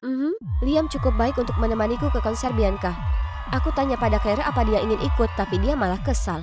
Konser Bianca? Apakah masih jadi Ecstatic Harper? Dia musuh kita. Kalau saja dia bisa melihat melampaui kebencian, dia bisa bertemu Liamnya sekarang. Pertunjukan berjalan lancar, Bianca menyempurnakan gerakan tarian kami. Aku sangat bangga. Tetapi saat dia bersiap untuk lagu berikutnya, sebuah VCR aneh diputar. Aku seorang fanatik yang egois. Pengkhianatan seorang teman, seorang penggali emas tukang halu. Dan di layar ada foto-fotoku. Tidak, apakah ini sebabnya Bianca memaksaku datang? Apakah ini balasannya? Atau ini Aaron's? Atau Liam's? Tiba-tiba Bianca di mikrofon menyadarkanku dari serangan panik. Dan aku adalah semua hal terburuk tanpa cinta kalian. Hadirin sekalian, lagu favorit kalian dari album kedua saya, inilah Without You. Semua orang bersorak keras tapi sebuah suara di belakangku mengejutkanku. Tidak guys, bukan itu yang ingin disampaikan dalam video. Orang gila itu ada di sini. Yang ini, ya ampun, Liam. Liam segera menyuruhnya diam dan kami menyeretnya keluar. Ternyata adik perempuanku tersayang dari ibu lain melakukan ini padaku. Kenapa? Aku membencimu, aku tahu segalanya sekarang. Jangan lupa siapa aku. Tidak ada yang bisa disembunyikan dariku di fandom ini. Kamu berteman dengan para lelaki tapi mengabaikanku karena kamu ingin mereka semua untuk dirimu? Setelah semua yang telah kita lalui, semua pertunjukan yang ibuku bantu untuk memasukkanmu, kamu menyihir Eren, berpihak pada Bianca, lalu menyebut Liamku sebagai playboy. Tapi lihat dengan siapa kamu sekarang. Selain itu, kamu mencampakkan saudaraku karena alasan bodoh. Ular di sini adalah kamu. Ini kacau dan ini benar-benar salahku. Aku seharusnya memberitahu Kyra tentang semuanya lebih awal. Melihatnya sekarang mengingatkanku pada orang yang sama persis denganku minggu lalu. Penggemar yang sama pemarah dan kekanak-kanakan. Aku tidak bisa menyalahkannya. Aku minta maaf dan menceritakan semuanya padanya. Dan dengan bantuan Liamnya, Kyra, meskipun masih marah, mulai lebih pengertian. Aku mencintaimu dan kuharap kau akan segera melihat hal-hal seperti yang kulihat sekarang. Idola juga manusia, mereka tidak semuanya gemerlap dan emas. Jadi kita tidak bisa mengharapkan mereka menjadi sempurna lalu menolak untuk melihat kesalahan mereka atau mengkritik hal-hal sepele hanya karena itu tidak sesuai harapan kita. Mari kita berdua menjadi Ecstatics yang lebih baik mulai sekarang, oke? Sudah 6 bulan sejak saat itu, aku bisa bilang kalau semuanya pasti menjadi lebih baik sekarang. Ini adalah penampilan pertama The Ecstatics selama mereka berpisah dengan Eren setelah wajah aslinya terbongkar. Ya, itu akhirnya terjadi. Sekarang lihat, sepertinya penonton juga tidak keberatan membuang si pembuat onar itu. Dan biasanya aku di sini sebagai ecstatic, tapi tidak hari ini. Sekarang aku kerja paruh waktu sambil belajar untuk mendapatkan sertifikasi yang tepat dalam manajemen bakat. Aku menyadari aku menikmati bekerja dengan Bianca dan aku benar-benar memiliki bakat untuk itu. Jadi aku menjadikannya sebagai karir. Sekarang permisi, bolehkah aku mendapatkan manajerku kembali? Saatnya pertunjukan. Sampai jumpa.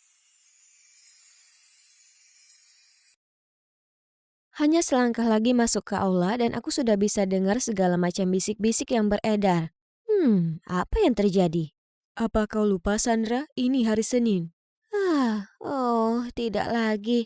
Siapa korban malang minggu ini? Dorothy, itu Dorothy. Lihat perbuatan memalukan yang dia buat. Jadi, itu foto dari murid cewek yang jahat, Dorothy, sedang kencan dengan pria tua kaya. Ben dan aku sama sekali tak tertarik dengan hal semacam itu. Tapi anak-anak ini sebaliknya. Hei, itu dia. Ini adalah Senin ketiga berturut-turut sekolah kami berubah menjadi zona gosip yang kacau. Kenapa, tanya kalian?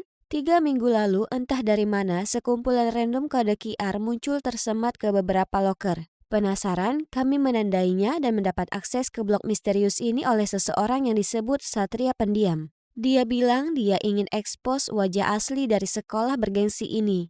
Jadi, setiap Senin jam 2 pagi dia akan mengungkap rahasia kotor seseorang. Dan rahasia pertama menjadi milik kapten tim basket tersayang, si Louis. Ternyata dia sengaja gagal dalam pertandingan terakhir supaya sekolah lawan tempat pacar rahasianya akan menang. Awalnya semua orang meragukan itu, tapi seseorang menemukan Twitter pacarnya di mana dia memposting foto perayaan. Jadi begitulah semuanya menjadi terang bagaikan siang. Louis langsung kehilangan titel kaptennya dan seluruh sekolah memboikotnya. Sementara semua orang masih sibuk membicarakan itu, sudah datang rahasia hari Senin berikutnya. Itu Pak Worthing, guru matematika kami yang terkenal. Kelasnya terkenal dengan kinerja baik mereka. Tapi ternyata dia selalu tak sengaja bocorkan soal ke muridnya tiap kali sebelum ujian.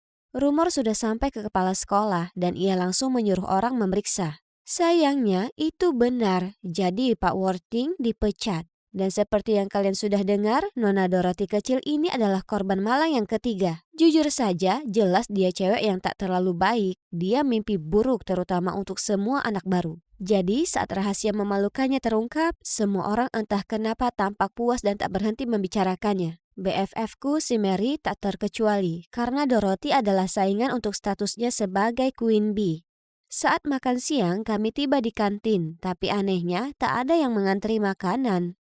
Mereka semua melihat sesuatu. Ternyata Dorothy juga ada di sini. Dia duduk sendiri di sebuah meja. Tak ingin kehilangan kesempatan untuk mengejek saingan lamanya, Mary langsung bergegas ke sana. Ada apa? Kekasih botakmu tak mengajakmu keluar makan hari ini? Segera setelah kalimat itu keluar dari mulut Mary, semua orang tertawa terbahak-bahak. Aku dan Benjamin harus menarik Mary keluar dari sana segera untuk menghindari malapetaka. Apa yang kalian lakukan, guys? Aku belum selesai. Ini tak baik, kita tak usah ikut-ikut. Apa? Dia pantas mendapatkannya. Kau tahu dengan sangat jelas betapa dia itu orang yang jahat, Sandra? Atau kau sudah lupa bagaimana dia mengganggumu? Ya, itu benar. Aku juga salah satu korban Dorothy saat aku baru masuk ke sini. Ben dan Mary adalah orang-orang yang membelaku. Itu juga bagaimana pertemanan kami yang berharga ini dimulai. Sejak itu, kami sudah jadi trio unik anak-anak terpintar di sekolah. Cukup keren kan? Tapi drama akhir-akhir ini tak bisa disangkal telah mempengaruhi belajar kami. Seolah murid-murid datang kemari hanya untuk bergosip dan mereka terus ngobrol di kelas, membuat konsentrasi jadi makin sulit. Senin pagi menjadi acara terbesar di sekolah. Semua orang menantikannya, menebak siapa yang akan terpilih berikutnya. Ketika rahasia yang memalukan terus terungkap keluar. Bagaimana Justin terlihat keren mengunyah permen karet sepanjang waktu, tapi sebenarnya ia melakukan ini untuk menutupi masalah bau mulutnya. Julia yang pekerja keras ternyata membeli esai dari internet. Si pelukis cat semprot mobil di tempat parkir ternyata tak lain tak bukan adalah Brandon, si sepatu keren. Sudah jelas bahwa salah satu dari kami bisa jadi yang berikutnya. Jadi orang-orang mulai panik, berdoa agar nama mereka tak akan disebut. Setiap Senin pagi aku sampai ke sekolah melihat semua orang nampak seperti zombie. Karena mereka begadang semalaman menunggu postingan Satria Pendiam. Blogger misterius ini pasti salah satu dari kami untuk bisa tahu segala macam rahasia pribadi seperti ini. Jadi semua orang menjadi ekstra hati-hati antara satu sama lain. Ini kacau dan harus dihentikan. Kami perlu temukan siapa Satria Pendiam itu dan menghentikan ini, tapi Mary tak yakin. Bagaimana kita bisa menemukannya? Nihil petunjuk. Berhentilah buang-buang waktu. Mari kita fokus saja belajar, Sandra. Tak mungkin mereka tak meninggalkan jejak. Kita harus berdiri bersama-sama. Tidak, kalau kamu mau ya lakukan sendiri saja. Kamu ini kenapa sih? Biasanya kamu orang pertama yang menghindari drama seperti ini. Karena kita bisa jadi yang berikutnya. Jadi, aku tak takut. Aku tak punya apapun untuk ditutupi. Kemudian dia pergi dengan cemberut. Mary mungkin tak peduli, tapi aku begitu. Kuhabiskan malam itu mencoba satukan petunjuk yang ada saat muncul pop-up di ponselku. Ini jam 2 pagi? Siapa kira-kira minggu ini? Kutekan untuk melihat. Itu Mary. Oh tidak, ini tentang masalah itu? Ya, itu dia. Rahasia tentang latar belakang Mary telah terkuak. Orang tuanya bukan pemilik bisnis sukses, dan tentu saja Mary bukan anak kaya raya seperti yang selalu ia perlihatkan. Aku tak sengaja tahu ini saat kulihat dia tawar-menawar harga sewa di depan sebuah rumah kecil di pinggir kota. Saat kutanya Mary kenapa dia harus berbohong seperti itu, dia jadi bersikap sangat defensif. Apa yang kau tahu? Jika orang tahu kebenarannya, mereka akan tertawa di depan mukaku. Tentu saja aku tak mau melukai Mary, jadi aku selalu menyimpan rahasia itu. Tapi sekarang semua orang sudah tahu itu dengan cara yang paling buruk. Hari berikutnya aku dan Ben melihat Mary berjalan ke arah kami. Terlihat letih, sementara mata semua orang menatapnya. Hei, bagaimana menurutmu dia mampu membeli pakaian yang mentereng itu? Bukankah blogger itu bilang dia selalu memakai pakaian bekas yang murah? Menyedihkan. Mendengar kata-kata itu, aku dan Ben menatap tajam ke arah anak-anak itu dan bergegas mengeluarkan Mary dari kerumunan. Tapi dia tiba-tiba menghardikku. Sandra, kau dalang dibalik semua ini, kan? Hah? Apa? Mary, apa maksudmu? Kenapa aku mau melakukan itu? Kamu satu-satunya yang tahu rahasiaku. Jika bukan kamu, siapa lagi? Kamu itu si kesatria pendiam. Apa yang dia katakan menarik perhatian semua orang, dan kurasakan mata penasaran semua orang tertuju pada kami. Mary, itu tak benar. Ingat bahwa Sandra lah yang mengajak semua orang untuk temukan pelakunya. Itu sudah jelas hanya pengalihan untuk membodohi semuanya. Mary kemudian lanjut menjelaskan alasannya kenapa dia mencurigaiku. Blogger itu hanya mengetik dengan huruf kecil, seperti yang selalu kulakukan. Dia juga menyebutkan kebiasaanku begadang larut malam. Lebih buruk lagi, hari Senin berikutnya, blogger itu tiba-tiba berhenti memposting, membuat semua orang yakin itu aku. Jadi aku langsung dicap pengkhianat oleh temanku dan bahkan kuman pemicu kebencian di antara para murid sekolah ini. Kemanapun aku pergi, orang-orang menjelekanku, dan tak ada seorang pun kecuali Benjamin mau duduk denganku saat makan siang. Aku bahkan tak diperbolehkan ke perpustakaan lagi karena semua orang akan bicarakan aku yang bisa menimbulkan gangguan. Yang terburuk, para guru juga ikut membenciku. Pernah sekali di kelas matematika, aku menawarkan diri memecahkan persamaan yang sulit. Tapi tanggapan dari guru yang kudapat adalah, Sandra, andai saja kau gunakan kecerdasanmu untuk belajar, dan bukan untuk mengacaukan kehidupan orang lain. Kemudian semua orang dengan tega tertawa di hadapanku. Ketegangan menguras tenagaku, jadi aku keluar untuk bernapas. Setelah beristirahat, aku kembali ke kelas mendapati kotak di laci bangkuku. Oh tidak, bukankah ini surat cinta yang sudah kutulis untuk Louis? Maksudku, iya, aku dulu naksir kapten basket itu. Tapi itu sudah lama sekali dan tak pernah kukirim surat-surat itu. Bagaimana bisa semua ada di sini? Aku yakin sudah menyembunyikannya di sudut lokerku. Apakah kesatria pendiam sedang mempermainkanku? Cukup. Aku harus membuka topeng bajingan ini segera. Kira-kira siapa ya? Siapa yang punya kemampuan memata-matai orang tanpa terdeteksi? Kucoba pecahkan hal ini saat Dorothy dengan wajah sombongnya muncul. Astaga, lihat dia. Aku tak percaya dia ini pecundang yang menghancurkan apa yang tak mampu dia miliki. Kasihan Louis yang akhirnya terlibat ke dalam hal ini. Oh, dasar cewek menyedihkan. Bahkan tak punya nyali untuk mengirim surat-surat itu. Oh, ya Tuhan. Apa yang dia barusan bilang? Surat? Surat apa? Kau ini ngomong apa? Tak salah lagi kan tulisan tanganmu? Dia menunjukkan banyak sekali foto surat-suratku. Oh tidak, apa dia membalas dendam padaku karena dia mengira akulah pengadu berita kencannya? Tak memberiku kesempatan menjelaskan, mereka hanya tertawa dan terus mengejekku. Aku tak tahan pergi ke sekolah dan disiksa karena sesuatu yang bahkan tak kulakukan. Jadi aku pura-pura sakit untuk tetap di rumah selama beberapa hari. Tapi ini sudah seminggu dan aku masih belum merasa lebih baik. Tiba-tiba ada suara aneh dekat jendela.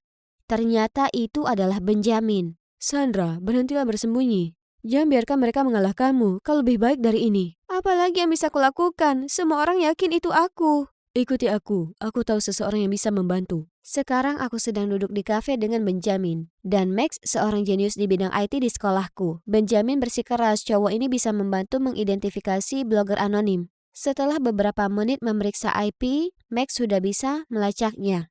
Tapi, itu mengarah ke tempat Mary?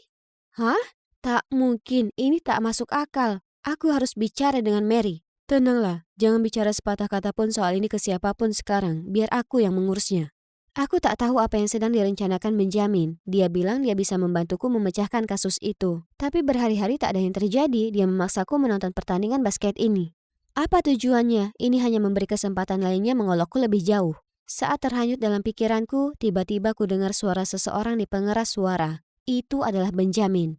Hai semuanya, aku yakin kalian sudah lelah dengan blok kesatria pendiam sekarang, ya kan? Ya, awalnya aku hanya ingin sedikit menghibur kalian semua setelah jam belajar membosankan. Tapi kurasa ini sudah tak seru lagi ya. Aku minta maaf, aku berhenti sekarang. Terima kasih sudah menyimak. Apa-apaan yang dia lakukan? Sekarang semua orang di aula olahraga riuh. Apa itu sungguhan kamu? Benjamin hendak menjawab ketika Mary melompat keluar. Tidak, itu tidak mungkin kamu. Berhentilah buang-buang waktu melindungi Sandra. Bagaimana mungkin kau tahu di mana surat cintanya disimpan atau mengenai rahasia Dorothy? Kalau begitu, beritahu aku. Siapa yang tahu soal itu kalau begitu? Mary tampak terkejut dan bingung. Lalu Dorothy muncul. Itu dialah yang memberiku kunci loker Sandra. Apa? Jadi itu memang benar Mary. Aku masih berharap Ben melakukan kesalahan entah di mana. Tapi kenapa Mary? Aku tak paham. Tentu saja kau tak paham, kau tak berada di posisiku untuk menilai. Ternyata pada awalnya, Mary membuat blog untuk satu tujuan, balas dendam pada Louis karena curang. Dia selalu memberitahu Mary kalau dia mau pacaran diam-diam untuk menghindari mata yang mengawasi. Tapi ini hanya alasan agar dia bisa bersama cewek lain. Yang mana ini merupakan berita baru untukku dan Ben. Bagaimana dengan guru matematika? Apa yang sudah diperbuatnya padamu? Dia tak beretika, jadi dia pantas mendapatkannya. Aku selalu belajar sangat giat, tapi dia bilang kalau para cewek sepertiku hanya akan peduli dengan penampilan kami. Dia pikir kalau nilaiku yang bagus itu hasil mencontek mereka berdua. Dan kau, Dorothy, itu pantas kau dapatkan karena kebiasaan sombongmu menyuruh-nyuruh anak baru. Kemudian secara terang-terangan dia meninggalkan kerumunan seolah dia tak ada hubungannya dengan drama sekolah selama ini. Aku berusaha mengejarnya, tapi aku terjebak di tengah kerumunan yang marah ini. Ada sesuatu yang masih belum dia jelaskan. Hari-hari berikutnya, Mary masih pergi ke sekolah, tapi semua anak lainnya mengucilkannya. Aku dan Benjamin berusaha mendekatinya, tapi dia pergi menjauhi kami. Jadi, sepulang sekolah kami putuskan mengikutinya. Kami melihatnya masuk ke kantin, tapi tak membeli apapun, tapi membantu petugas kantin untuk bersih-bersih. Mary, berhentilah bersikap seperti ini. Kau masih kuanggap teman. Tapi apa kau tak berpikir kalau aku juga pantas dapat penjelasan? Dia lalu akhirnya duduk dan bicara dengan kami. Mary akan berhenti setelah mengungkap 3 orang yang dia benci. Tapi kemudian dia lihat semua orang bersemangat menunggu berita setiap Senin. Menurutnya itu menarik dan lanjut membahas hal-hal memalukan. Tapi kemudian saat semuanya menjadi serius, dia panik dan mencari seseorang untuk disalahkan. Dan orang itu adalah aku. Karena akulah orang pertama yang mendapat ide melacak blogger anonim ini. Terlebih lagi dia marah denganku karena mengetahui rahasianya. Iri karena aku dapat nilai yang lebih baik darinya. Dan cemburu karena aku lebih dekat dengan Ben daripada dirinya. Mary mengakui dia merasa kalah saing dan tersisih. Jadi kau putuskan untuk mengungkap rahasiamu sendiri yang kau simpan sekian lama hanya untuk menjebakku? Apa separah itu kau membenciku? Tidak Sandra, bukan seperti itu. Aku sangat menyesal. Soal rahasia itu, aku harus berusaha bertingkah seperti cewek keren dari keluarga kaya hanya supaya pantas untuk si brengsek Louis itu. Tapi sejak aku tahu dia cowok yang tak baik, toh tak ada untungnya menjaga rahasia itu lagi. Aku dan Ben mendekat dan memeluknya, mengatakan itu semua tak masalah. Selama kami jujur mulai sekarang, maka kami akan bisa cari jalan keluarnya. Setelahnya, kami membantu Mary membereskan meja yang berantakan di kantin itu. Dan apa kalian percaya? Petugas kantin itu sebenarnya adalah Ibu Mary. Dia orang yang dengan tak sengaja memberitahu Mary semua rahasia kecil yang digosipkan semua orang saat makan siang. Mary selalu menyembunyikan fakta kalau ibunya adalah petugas kantin. Tapi setelah terkuak dan diboikot, dia menyerah dan putuskan tak berusaha keras dapatkan titel cewek populer lagi, tapi hanya menjadi dirinya sendiri. Aku tahu kalau ini berat untuk Mary, tapi jauh di dalam hatinya dia punya hati yang baik. Kalau tidak, dia tidak akan berteman denganku saat awal aku mulai bersekolah di sini. Hidup sesuai dengan ekspektasi menjadi cewek idola sekolah pasti melelahkan. 1 semester ini penuh dengan drama, ya kan? Phew, untungnya sudah hampir berakhir. Sekarang kami sedang buru-buru perbaiki semua pelajaran sama-sama untuk menyiapkan minggu ujian akhir. Kami masih sering saling bersaing, tapi kali ini dengan adil dan jujur. Kami bertiga sudah putuskan bahwa siapapun yang dapat nilai terendah harus mengajak 2 lainnya pergi makan malam. Makan gratis, aku datang. Karena jelas, aku tak akan kalah. Hahaha.